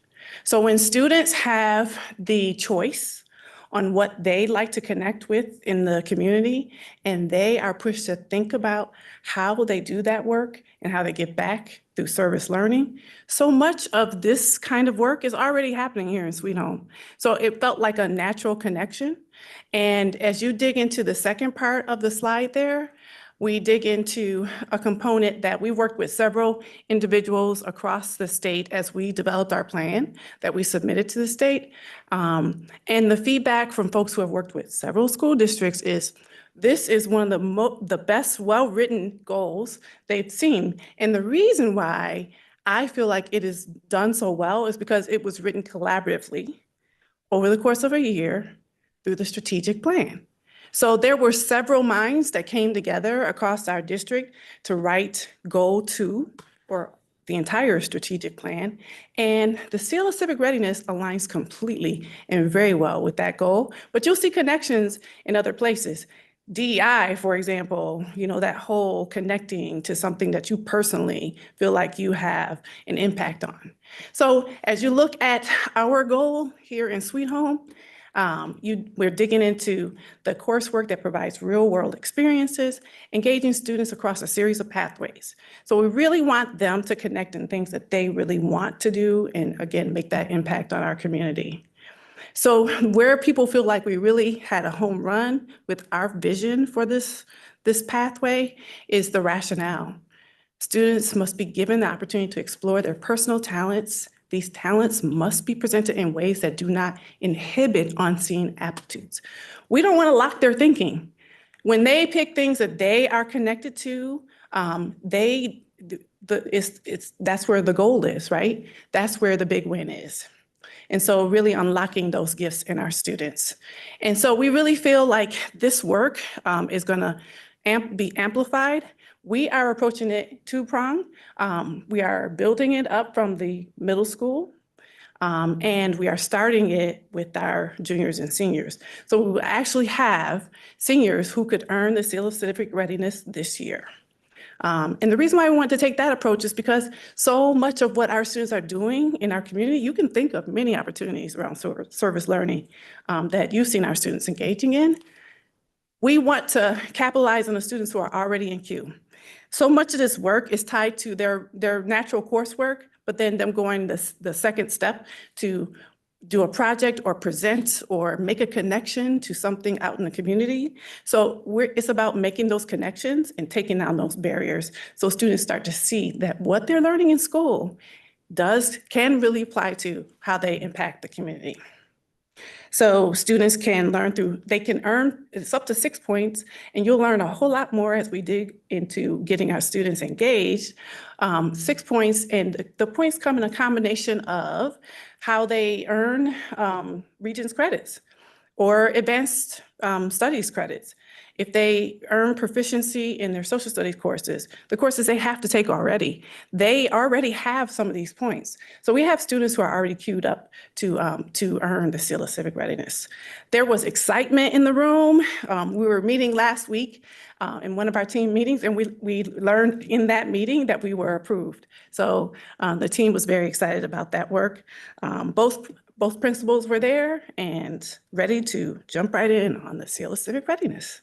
Any questions about the seal? I have just a couple questions. I don't know what it means when it says to redress historical and contemporary oppression and strengthen our diverse democracy, especially the part about redress historical and contemporary oppression. What exactly does that mean? So to really take the connection of what they're learning in social studies and connect to what's going on today in our community. So for example, Some of the eighth graders at the middle school engaged in some of this work over the summer.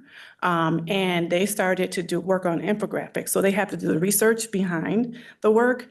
And I was visiting on a day that they were presenting their infographics. And students had picked topics like food deserts and how to help families with that type of a situation.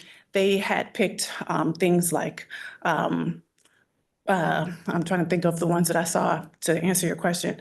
Food deserts, clothing issues that families face. What exactly, I don't understand what that redress historical, what does that mean in concrete terms? Like, so the food deserts, how does that redress contemporary oppression? What?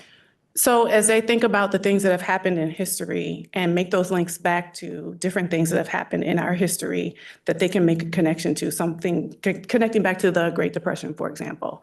And how does that apply today? Are people still suffering in those kinds of ways? That's an example that could answer that question. Okay. I guess I was looking at redress as change, and it's not really change, right? It's No, they just- definitely want to come up with a way to change, So are we to impact their changing the way community. history is, Going forward, how we learn from our history. So like from our presentation earlier today, we had individuals talking about how that history is still important to bring forward so that we change things in the future. If we don't stay close to that history, how do we make that well, we impact on the acknowledge the future? history. Right. And I don't see- think we're changing the history. That's We're not changing revisionist. No.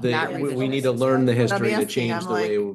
So it Not doesn't happen rewriting again. it. Acknowledging it. Right. So it doesn't as- happen again. Yep, Exactly. Okay, Right. now I understand. Okay. We learn that- from it, yep. And if I was to walk into a social studies class, will we see changes in, because it seems like, and you mentioned it in here, that there's really emphasis on the social studies, of Mhm. course.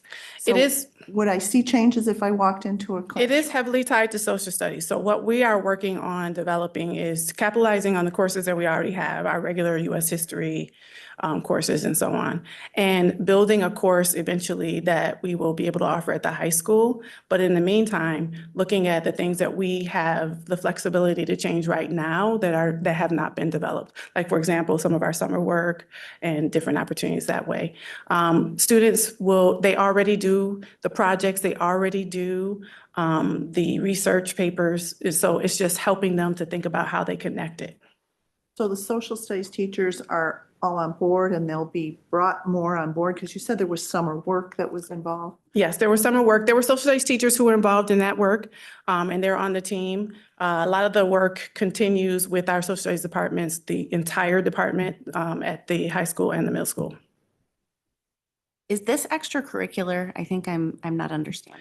I'm sorry. So it can be, it's a pathway, which means that it can count as a 4+1 as towards graduation. So students have to earn the 5 Regents exams to graduate from high school. 2 of those are in the social studies area. The 4+1 allows a student to swap out and focus in on different subjects or different pathways. This will count as a pathway. There are pathways like we have in world language and so on. It can also be seen as an enhancement. Here in Sweet Home, we are more focused on the enhancement piece of it. So we want our students to take all of the Regents exams and go beyond to the advanced Regents, but we also want them to expand. So it's to support their resumes, their college transcripts, and so on. Does that answer your question? Yes, absolutely. Thank you.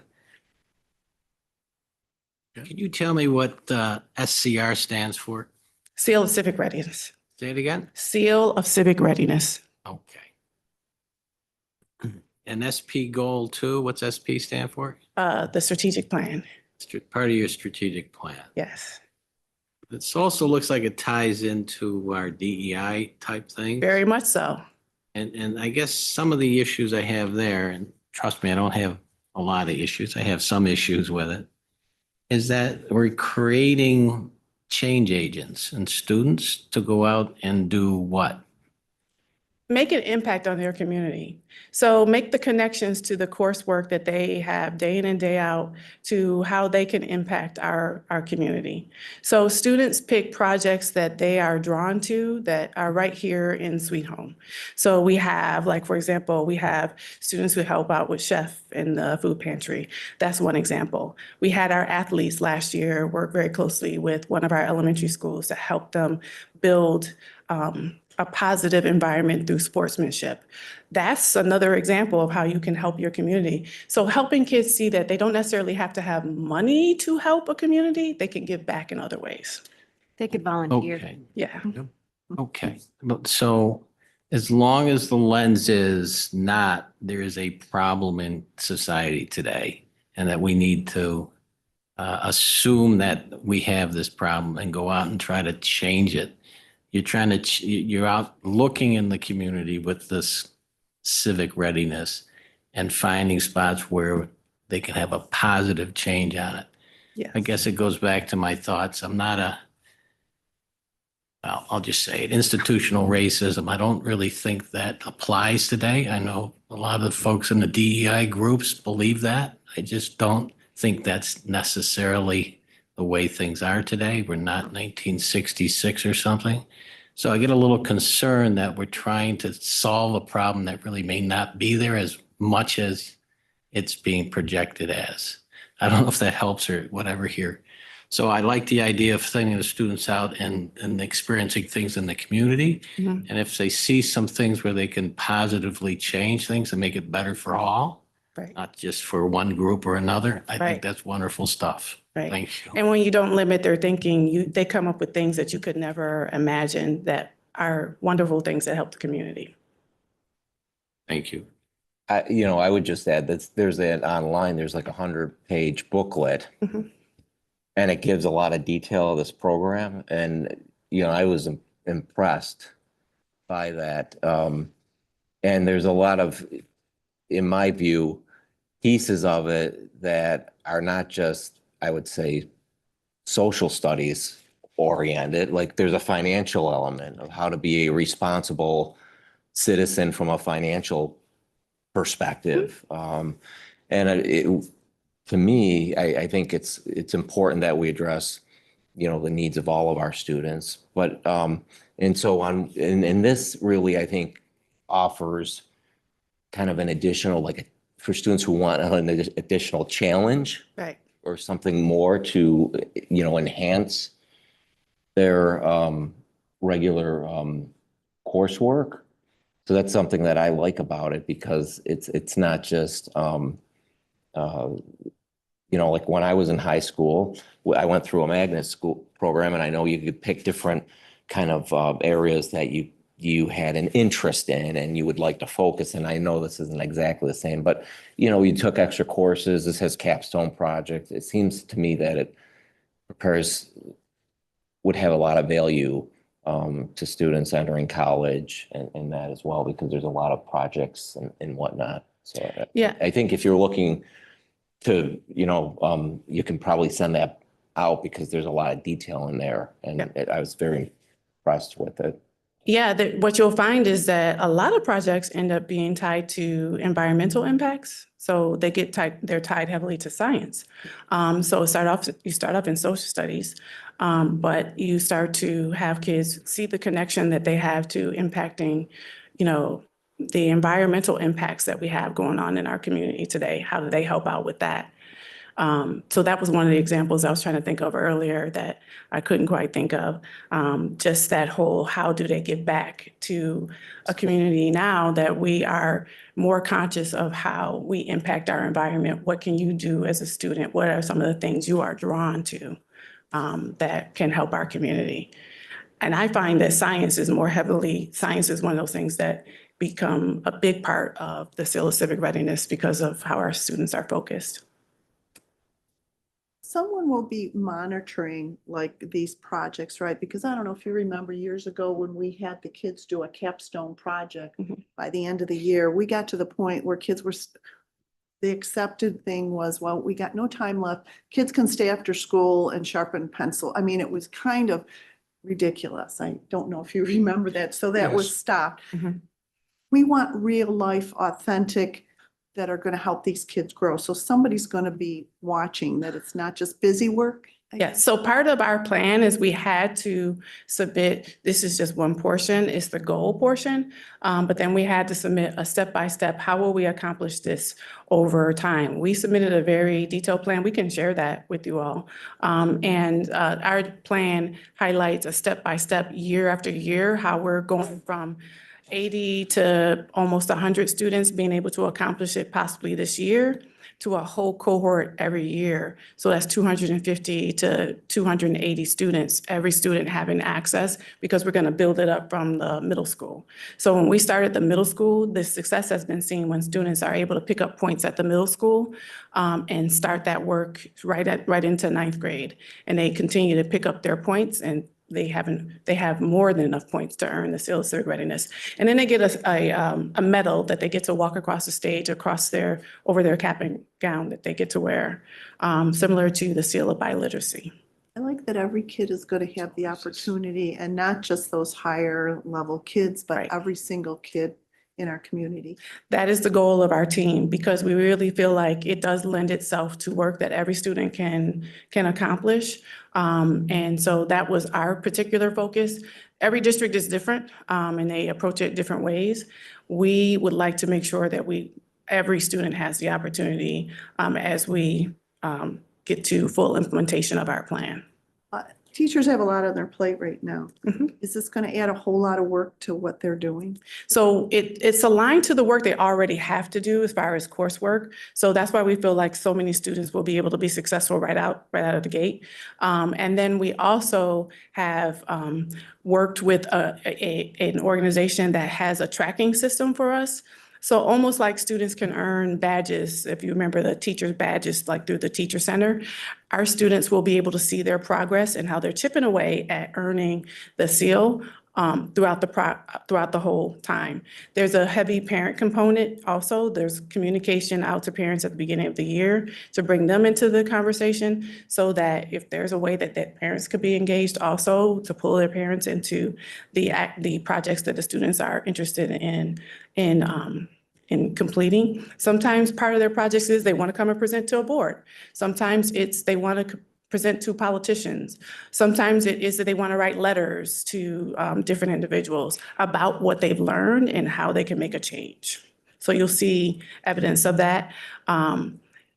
There's several layers, so it's not something that you can just say, we're going to do this, and then, like you said, at the end, there's no time. It has to be something that's in progress and tied to their coursework. So to piggyback off of what Marianne's asking about putting this on our teachers, because it goes over the course of their education, especially, essentially their high school career, middle school and high school careers, we've got our counselor buy-in and they're going to be tracking where our students are. Am I following that So correctly? we have a system to back that up already. So that was part of the thinking process for how we would even design our program. And so this badge system is going to support that work. So we have administrators and teachers, as well as counselors, will be brought into the conversation, but it does not drive the whole conversation. They will be connected because they are a part of the transcript building and course selection process. But this tracking system that we have will help us with that immensely. I guess my thought process is, when you go to a counselor and you say, I want to take X, Y, and Z, are they checking to make sure that, you're on track for this? We're going to keep you going on this track. Are they looking at that? Because that is, I think, going to be important. So that's part of our own professional development that we have to continue to grow. So out of the gate, that's the work that we are facing with our first year. And as we get up to full implementation, the point is to have everyone there. So from the middle school through the high school. So it's a work in progress. As is everything. Yes. It seems like this would fit in nice with Leader in Me, because the kids are going to take ownership of this. So, yes, this is the reason why I love this so much, is because it really does connect to so many things for our students. And I think that there's there's a lot of times that kids don't see how things are connected. Everything is kind of siloed. This, I think, will help them take down that silo. You ever hear kids say, why am I doing this? Am I ever going to use it?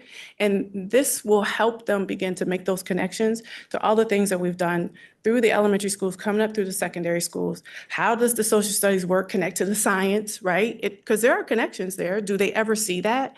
And then how are we connecting the leadership skills that you've built and Leader in Me, the DEI piece, which is you feel personally connected. I can see myself in this work is something that's important to me and my family and my community. Like there's so many connections. So that's why I was telling Dr. Genestri when we got approved that like this, I'm like, this might be like the best one of the year. So it's exciting work and it's good work. It's a work in progress. We're going to start with, we didn't want the students who are in queue to earn the CO this year, they have 4 of the 6 points just because of the courses they've taken, graduate without an opportunity to try to get those other 2 points. So we're going to make sure we are engaging those students while we're building from the bottom up from the middle school. Awesome. All right. Thank you. Thank you. And do you want to?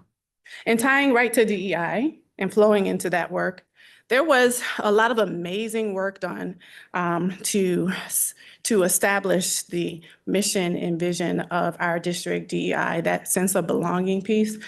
I have to say that when I was first hired to come here to Sweet Home, I started coming to board meetings. And the very first board meeting that I came to, the committee was presenting this. And I just sat on the edge of my seat in awe and just was really impressed by the amount of collaboration that had happened and the number of voices that stepped into the work. It's foundational work that we want to make sure we continue and take it on to the next level. That whole dedicated to lifelong learning, it fits in, we have, like, for example, the Seal of Readiness built in now to help us with this. So we wanted to really think about how we revisit the structure of the subcommittees and make sure that we continue to break down the barriers and build connections, just like you did with the Seal of Civic Readiness. So our cabinet this summer worked on our big rocks, our DEI lens. I don't know if you noticed our pyramid back there. That's our DEI, that's the Leader in Me connection back to DEI. And the DEI lens and the Leader in Me district focus on the strategic plan, and that being our roadmap to all of this work, that connection of Leader in Me, that connection to the DEI lens. And some of the things that they talked about was how they continue to break down the silos that are out there. We have a lot of committees at school, right? And how do they bring their school committees together to be focused? It's not to produce another committee, but to really shift everybody into this idea of how we develop these school teams to always have a DEI lens. So do we always slow down and think about, have we approached this through a DEI lens? So we want to reconvene the DEI committee in October. That's when all of our committees kick back in and get feedback to finalize the direction of the subcommittees. The feedback from the team was to make sure we made that connection. There's a communication ready to go out in September, depending on some of the feedback here. And then our main focus, this team is taking a revision and a redesign on our district code of conduct through a DEI lens. So really taking a step back and looking at our district code of conduct, and is it written through a DEI lens? And what's out there as some good examples that we can use to think about that? And do we need to really engage in how we develop that further? And we want to grow out this idea of school level teams through a district level focus. What does that mean? That means the DEI district level team would provide questions and goals that schools would take their committees that they already have in place, but they would use those questions and goals from the DEI committee that we would have to develop, right, the committee collaboratively, and drive their work as a school. So that's the thinking behind it that came out of the summer. Any questions on that? And we're excited to start having our work kind of, I don't want to trickle down, as I could probably come up with a better term, but the building's having a more impact without adding more committees, which is important to us as well, because we know we're committee rich district, but that's the way, that's the good way things get done around here with a lot of stakeholder input. So Yeah, our cabinet felt very strongly that it didn't need to be another team, that we really needed to make sure that each team had, that people could use what they had in place to make this, to really focus in on what is it that we need at each school to bring us to the next level. So it would be unique to their school, but still district focused, because the team would be driving, here are the questions that we want you to consider through your school committees. Here are the goals we want you to fold into your work that you are completing at your school. So that could be a BLT, that could be a lighthouse team. It could be a number of different teams that already exist in our school.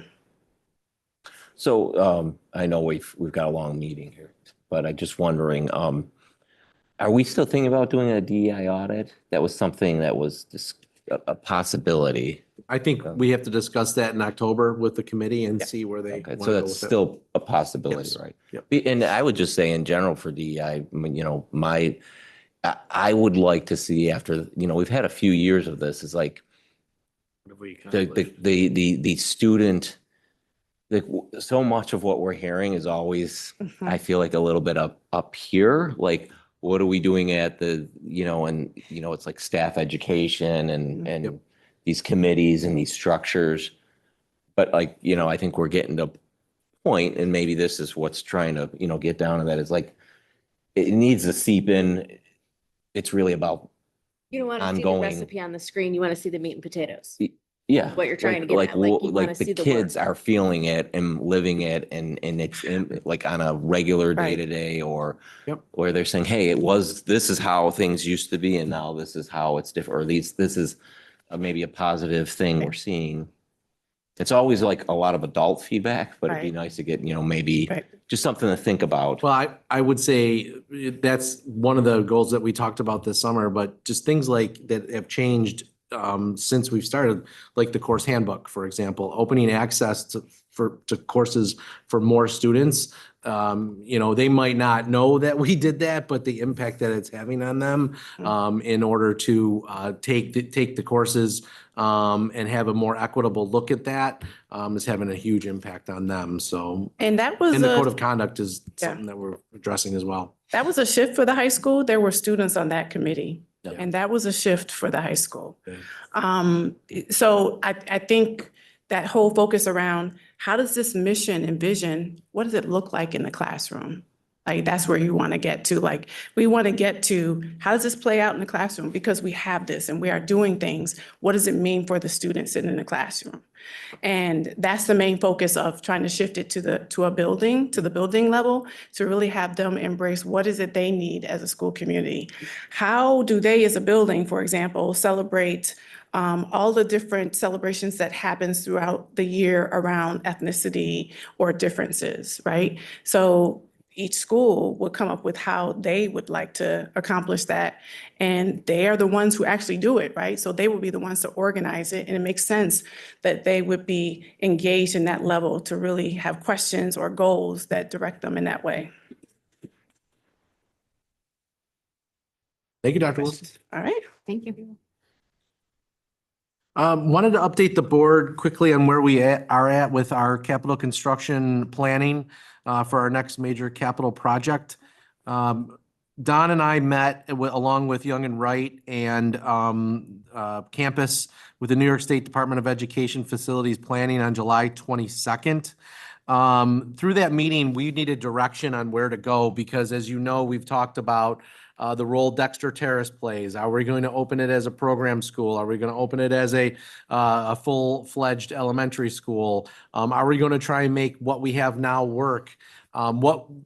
all with the point of trying to maximize our state aid and making sure that we were partnering with the state education department to see what they would green light for us in moving forward. We were at a point where we really needed their guidance in order to move forward with our planning phase. So after talking to them, and we weren't sure the role Dexter Terrace played in expansion. If we proposed an expansion at Maplemere and Glendale in particular, where we know we have space issues, would that be allowed by state ed? Even though Dexter Terrace is a campus that we have and that we could utilize that space.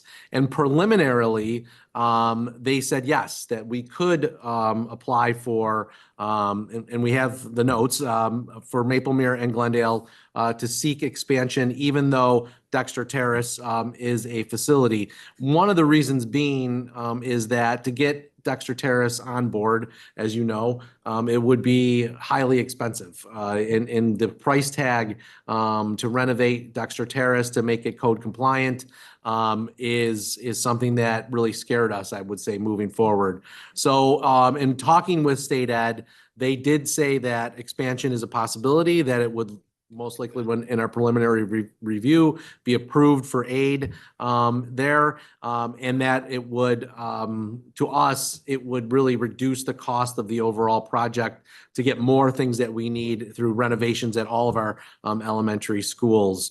So after state ed did that and gave us kind of they would approve that. Don and I talked, and we talked with campus and Young and Wright again to say that we are at a point where board input and board, green lighting that plan to really get our preliminary plan drafted is important in moving forward. So we've been, I don't want to say stalled to this meeting because we are planning another meeting in late September with Young and Wright and campus.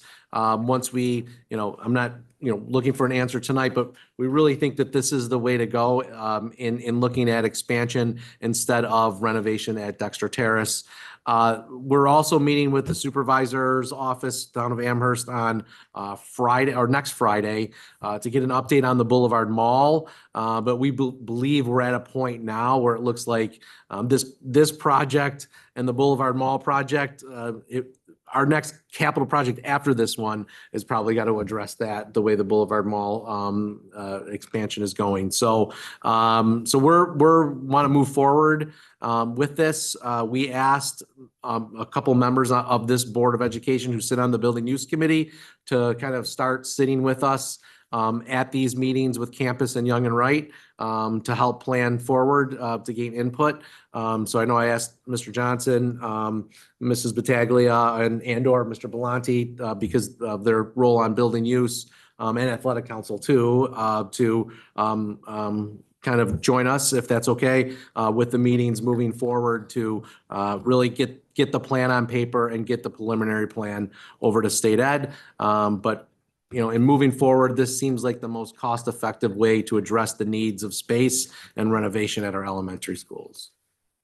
So when you say you talk to somebody at state ed, like they're reliable, they're not going to backtrack. Oh, no, this is the head of facilities with state ed who would approve projects and would approve our aid. So Mrs. Jason. A turn from what we heard at the beginning. It is. Honestly, we met with them via Zoom. It was a Zoom call meeting on the morning of July 22nd. It was about 8:30 because it was coincided with our administrative retreat. Yep. Mike and I met. It was about a 40-minute meeting or so.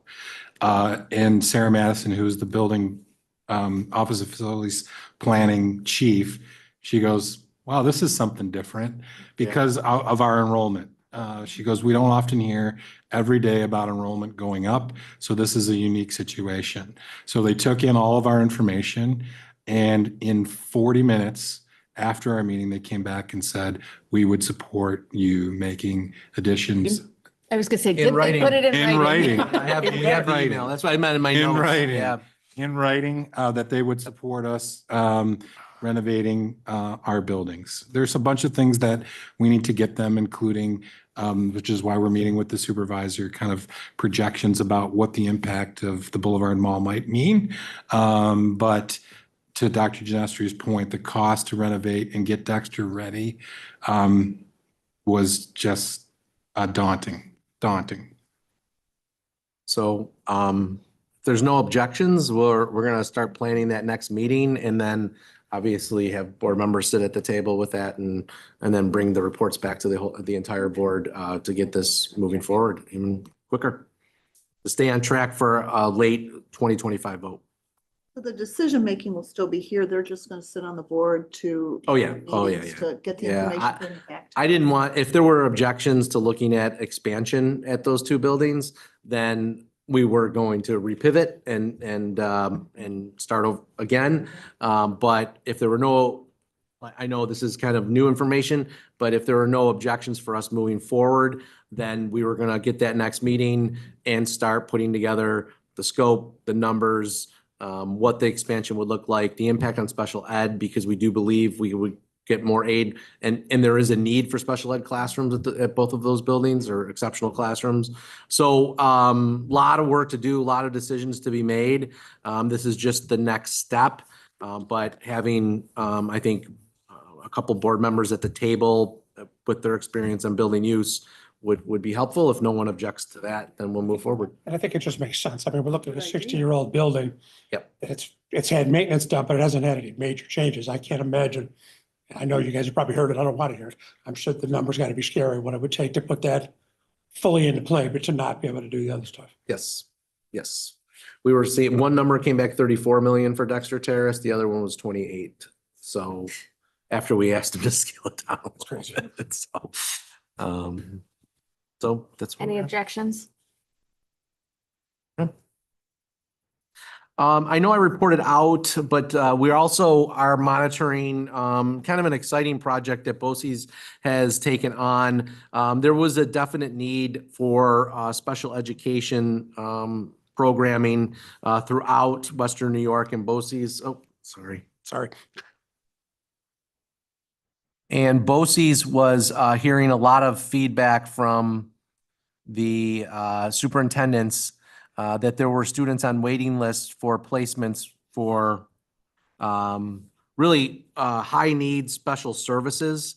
And so BOCES came back with the idea of through a task force with superintendents sitting on it to develop a centralized state-of-the-art facility founded on research-based design where students with special needs can thrive in a community-like atmosphere. This would be on Dick Road.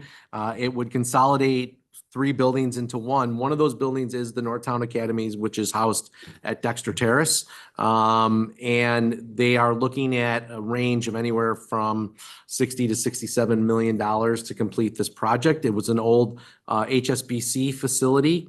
This would provide opportunities for integration across all grade levels. It would basically double the capacity of what BOCES can do now in terms of exceptional students and exceptional needs. They're really looking not, again, for a vote yet, but there will be some opportunities for board members to kind of get presentations by BOCES. Dr. Capuana also would come. This would be, there would be a cost to the district, obviously. We're still kind of working out numbers for this facility, but there's a lot of information that has yet to be determined, but we're working with BOCES to get actual renderings and scope and what the actual programming would be like. But it was exciting. There was a lot of excitement in the room when they presented this to us, and this really could be a game changer for many of our students and their development. So we're kind of excited to hear more about it, and I will update and probably ask Dr. Capuana to come to a board meeting soon to present on this. And as soon as more numbers and finances come out, I'll share them with the board as well. That'd be like the last project they did. It spread out over, what was it, 3 years, I think? This would be a 20 years. This would be a 20-year spread. Yep. Now each district at $67 million, that would include the rent over the 20 years. Our WADA, and that's all being calculated now. But we wouldn't have to, we're paying rent on the Northtown, we're paying rent on Edge, and I forgot the third facility. So while it will be an additional cost or an increase for us, we do get aid on it, and there is some cost that would be coming off as well. So, And those costs would also give us an exception to the tax cap. yes, which is, thank you for mentioning that.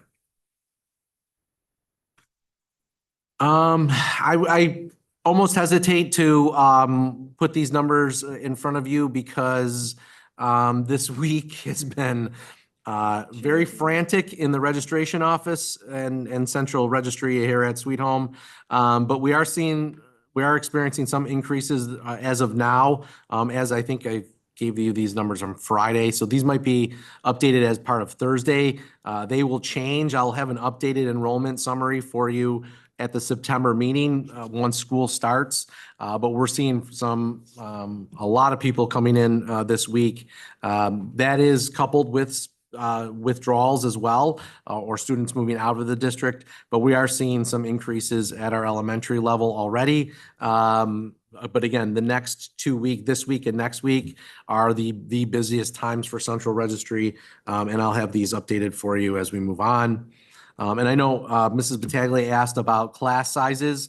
We are monitoring them very closely here, and we're trying to stay within our goal. We're definitely pushing the edge in some areas, but are not, asking for new faculty at this time.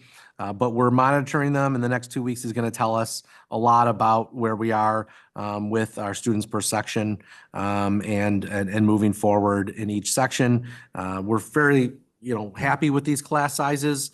We're monitoring a couple areas, one at Heritage, one at Willow Ridge for sure, to see where they go. But again, we believe we're in a good spot and would like to keep it that way. Can you maybe elaborate a little bit on the differences and why particularly kindergarten at Maplemere that has 40 students has 4 sections? Yep. And, Willow Ridge has 69 and has 3 sections? Kindergarten it's a very difficult predictor because we don't know who's coming in from pre-K or not. So we left 4 sections because we have seen, we know the numbers at Maplemere and what they've been historically.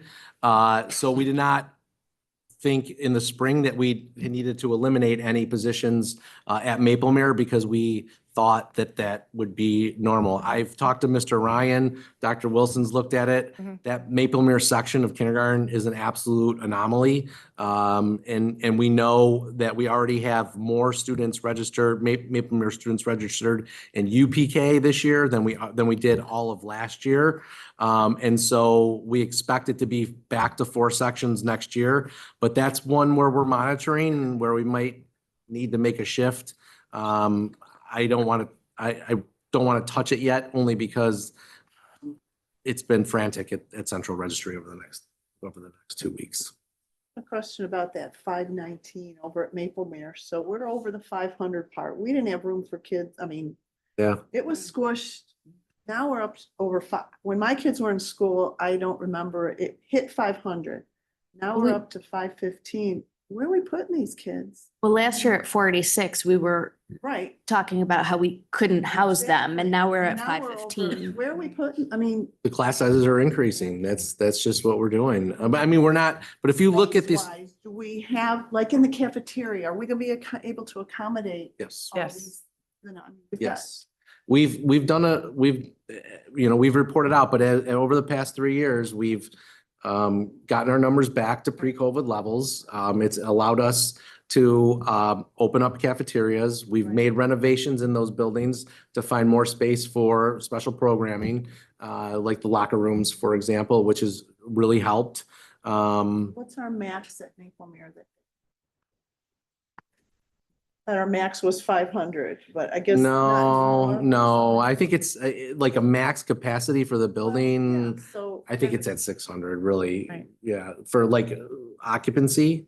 Yeah. Yeah, I think but it's tight. Numbers, I'll see if I can find them. Yeah, Thank you. I'm not sure exactly. No, yeah, I think you're right. Yeah. And you can see, if you go back to that other one, you can see the trend at Maple Mere. No, With the know, 80, the 85, though, that was last year, kindergarten was at 80. And Yeah. so Right. this year is a interesting year. Yeah. I just want to make sure, we just have like, we talked about how many kids we had last year and now we've added so much more. I know they're coming, in our neighborhood, houses are sold and Yep. like this, and I see the families coming in. It's not going to end because I Yeah. just saw a family come in. So, We're very fortunate. There's a lot of aid support in the buildings, between teacher aides and program aides. There's a good number of subs on our lists as well. So we're very fortunate to have aid help in the buildings, especially, we did add the math interventionist at Maple Mere this year, which I think was a big win for that building, due to the number of students that are there. So, yeah, we're growing. so in a month, could you give us a more stable Next month, idea of what's September. happening? just Absolutely. So that we've got those numbers and. Yeah. Okay, thank you. And then August graduation is Thursday night or Thursday afternoon, 4 PM in the high school library. I think we have There were 2 students who needed courses that were successful and 2 who we were waiting on their exams. Today was the last day, so. So How many kids, did not graduate?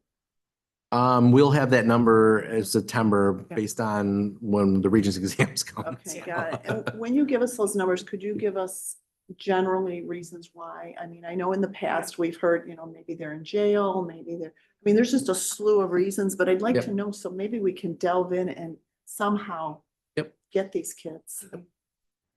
Absolutely. And then finally, school starts on September 3rd, Tuesday, September 3rd. We did put out just a reminder to parents on Friday. But September 3rd is the date. It is not traditional. We usually start on a Wednesday. But we know that the calendar is getting more and more condensed every year and we have to meet state ed regulations for contact time and minutes. So I'm very happy to work out agreements with the teachers and with our service employees so we can open on Tuesday, September 3rd. And while it's not real tight this year, next year is looking to be one year that we're going to have to find some days. So I received several messages from parents. Is this right? Yes, I'm sorry to right. say it is right. We are Our starting on bus Tuesday. tracking system and the whole thing will be Yeah. up and we had a ready. great meeting with Scott Kennedy the other day after our Leader in Me training. They are ready. I actually was in the transportation center Saturday. Dave and Dale over there gave me a good tutorial about where they are this year compared to last year. So we're in much better shape. They're feeling confident with the software because it was all brand new to them last year. I think we're in a much better position and with 8 new drivers, that's a help as well. And our pre-K numbers have stayed stable. I know. We're gonna have the same amount this year as we had last year. We didn't have to say no to anyone. Nope, no, we have 1 opening, I think, in the district. Yep. Okay. That's it. That's not enough. There's any question? Yeah. No. Everybody is looking for the love of God now. Okay, as mentioned, we have August graduation this week. Opening day for staff is on the 29th and for students is on the 3rd. That brings us to open session, our first open session. As per board policy 1510, this open session is for topics related to tonight's agenda. Is anyone interested in speaking?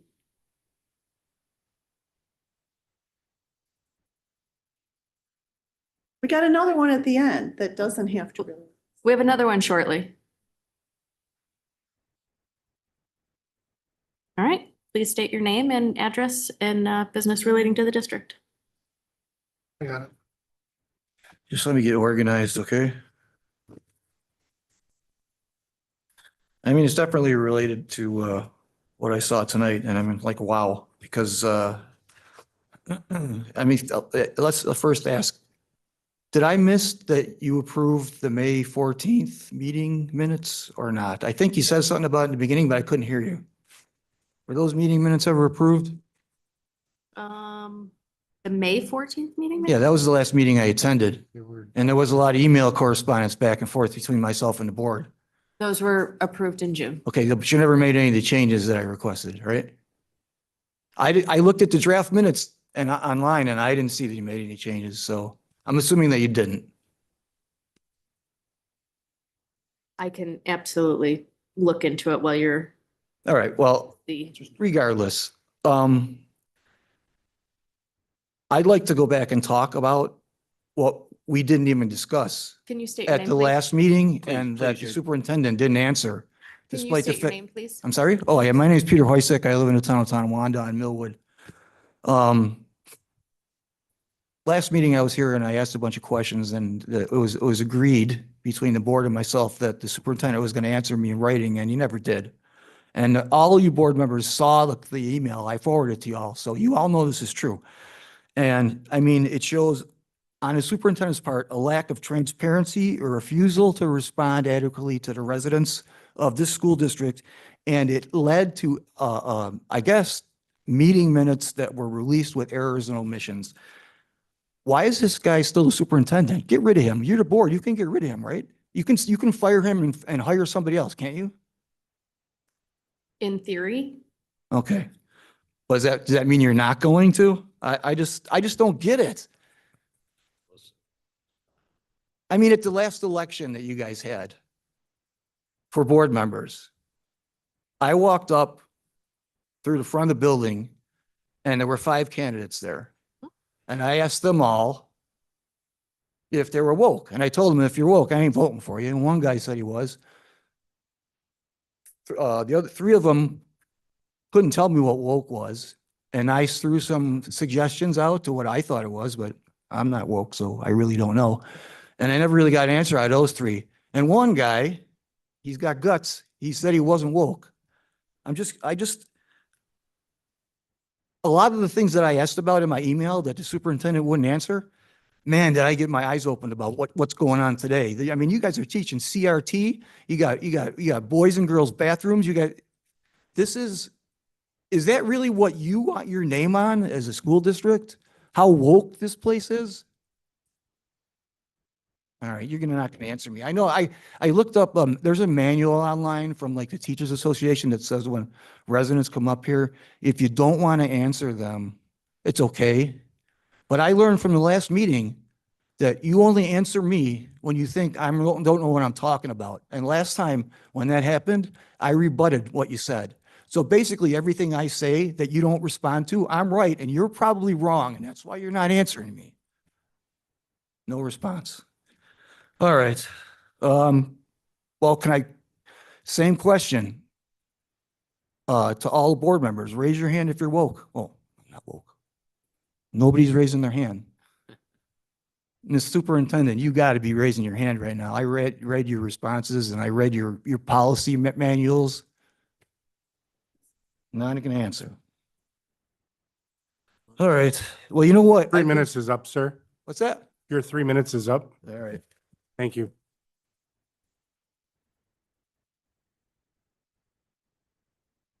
anybody else like to speak tonight? Thank you for your comments, sir. Can I have a motion and a second for consent agenda items A through J? So moved. Second, excuse me. Can you read the topics just so that us new guys can follow along a little better?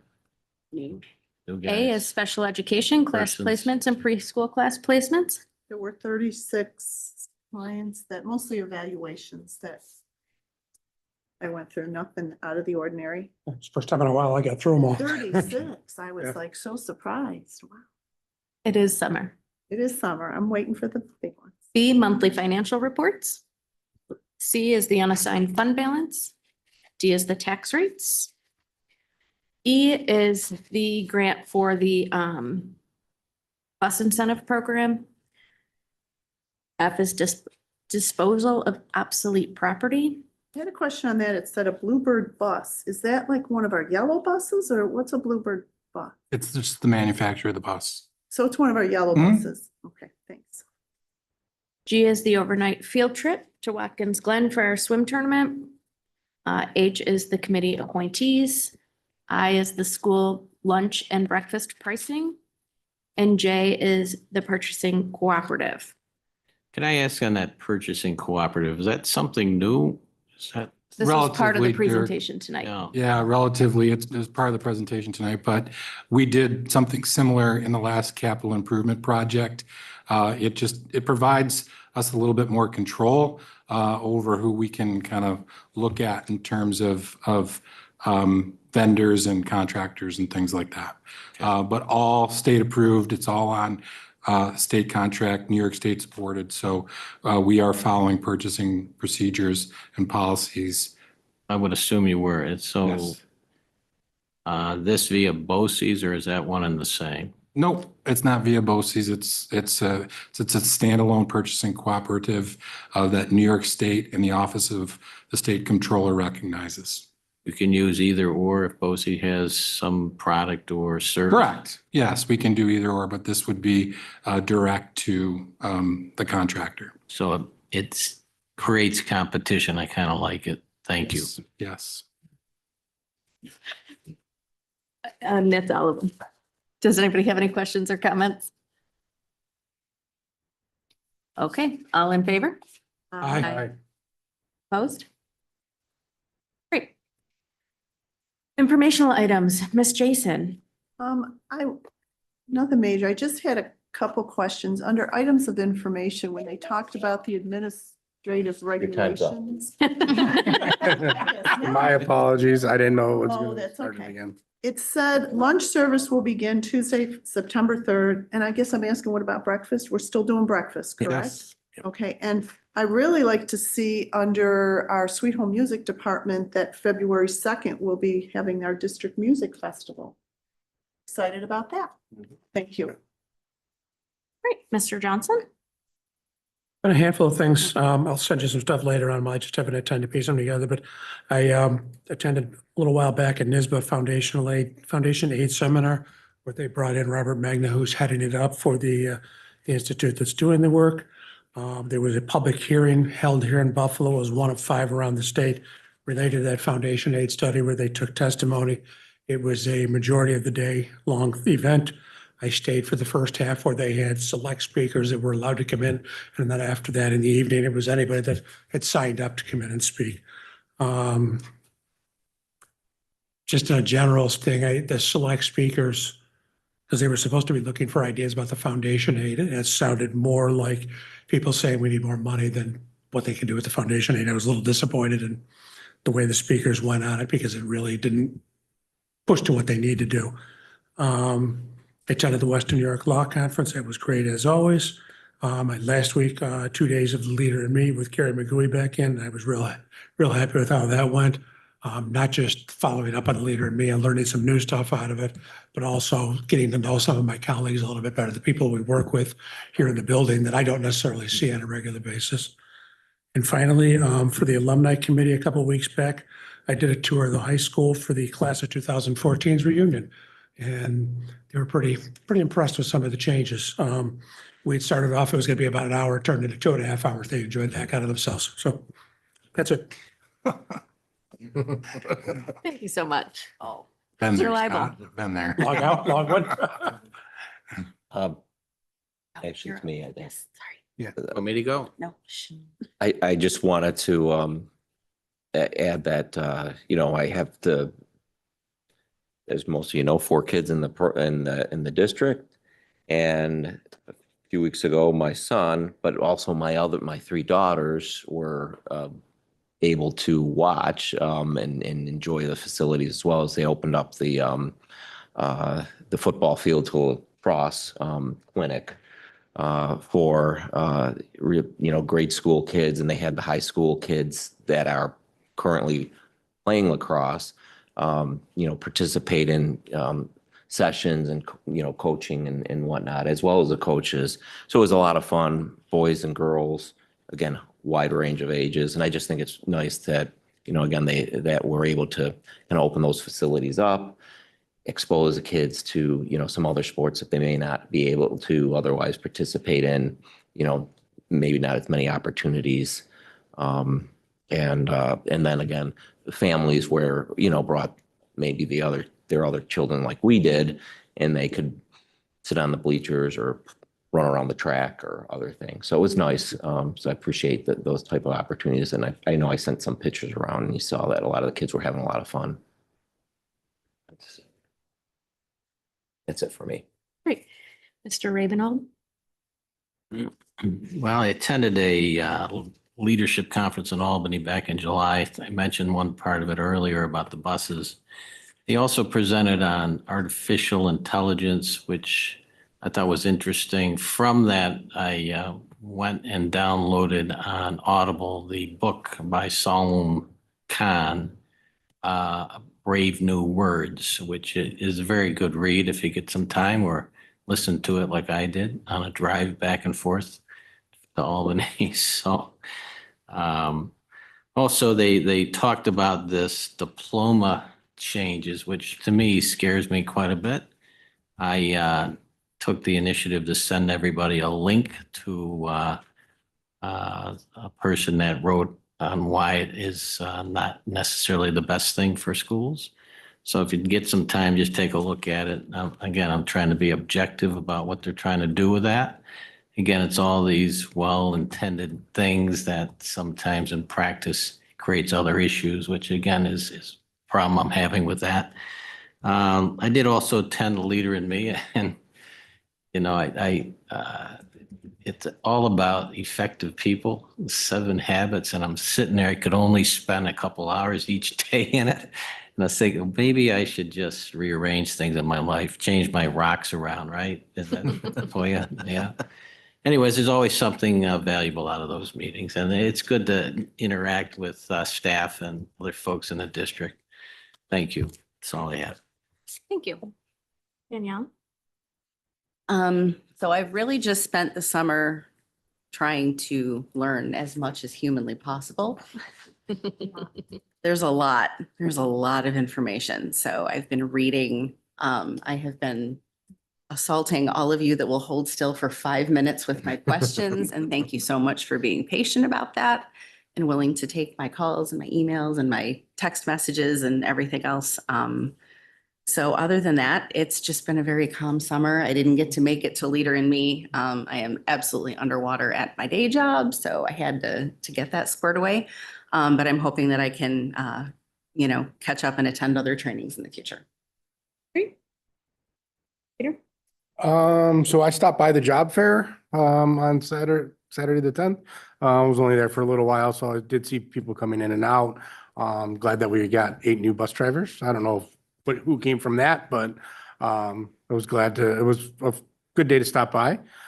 This past Sunday, there was a baseball futures game for 6th and 7th graders under the lights on the turf.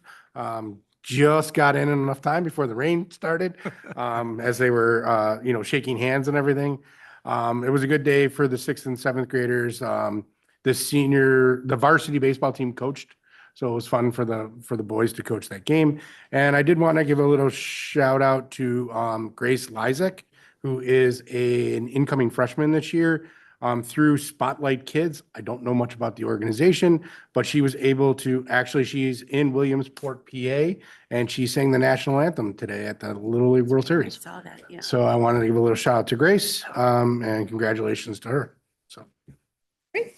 Thank you so much. If you don't mind, I just, I did forget to mention this at the job fair. We had 74 attendees. They heard about it through the mailing. 51% heard of. Great mailing, by the way. Yeah. It was great. Good job. The lawn sign, the word of mouth, and online were the main ways they heard it. But 51% of respondents said they got the mailer. It was great. Fantastic. As for me, it's been a very busy summer, traveling and such with my children. So I was not able to participate in a lot of things this summer. Work has been whatever. Anyway, that's all for me. That brings us to the second open session. Would anyone like to address the board? You have 3 minutes. Please state your name, address, and relationship to Sweet Home. Go for it.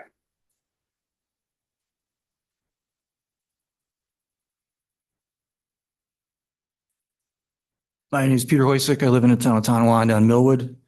Just to change the subject and then I'll get back to where I left off. I just wanted to say, if you're trying to attract more residents to your meetings, am I the only one here? I'm not sure. I'm looking around. I guess I am. Don't have 3-hour meetings. And if you're going to do that, at least warn people to eat dinner before they come. It's already almost 9:30. All right. Was a lot.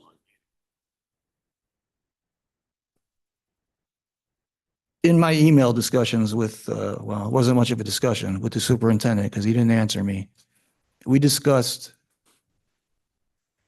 illegal immigrants.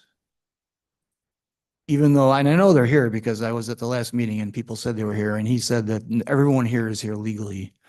But I just wanted to tell you what I've been doing for the last 5 days. My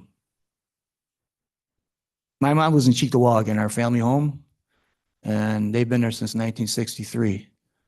Never had a rat. Now she's got rats living under her back patio deck because she's being surrounded by illegal immigrants who are never going to assimilate into this country. And We hear immigrants blame for rat population. I've reported to people around my mom as part of a public health problem because they leave their garbage out. They have giant piles of brush on their properties. They're feeding birds on the ground. And I guess because no one wants to hurt their feelings, no one will do anything about it. If I did that on my property, what do you think would happen to me? Anyway, my point is here, I'm taking a long turn around here. No one would answer earlier when I asked to raise your hand if you're woke. I don't get that. I don't know why you don't want to admit that publicly. I mean, there's a camera over there. Maybe that's why. But just like rats have infested where my mom lives, there's a lot of woke. Nobody will admit it, but there's a lot of woke on this board. And I don't think it's a good thing. I think you're intentionally messing with the minds of the youth of this school district in a negative way. And I tried to get out of Genestri some answers to my questions about all this woke stuff, and he won't answer me. So tonight was a real eye opener. I can't believe the stuff that you guys are teaching kids. I mean, this thing that we talked about, what was the name of it? Seal of civic readiness. It sounds to me like you're training protesters. And that's exactly what they said happened at Columbia University when all those American college kids were running around saying, I hate America. Any comments about that? That's what you're doing. You're training protesters to hate America. Don't you have any shame? That would I be mean, your 3 minutes, sir. Thank you. Sure. Thank you for your comments. On to personnel. Can I have a motion and a second for consent agenda on items 1 and 2? I do have a question on the personnel, just a very general We have to get the question. motion Oh, I'm second first. sorry, get the motion first. So moved. Second. Go ahead. What is the difference between an ENL teacher and a world language teacher? World language is Spanish, German, right? ENL are students who are learning English. Okay. As a single Thank you. second Thank language. you. Yep. Any other questions? All right, all in favor? Aye. Opposed? Hearing none, thank you. May I have a motion to enter an executive session of the board to consider appeals by the parents of 2 students pursuant to Board Policy 7313, appealing to the disciplinary penalty rendered by the superintendent of schools on June 24th, 2024, and discuss legal matters and the employment history of a particular individual. So moved. Second. All in favor? Aye. We will be returning. We will. We're not returning. We're not returning. Yeah, return.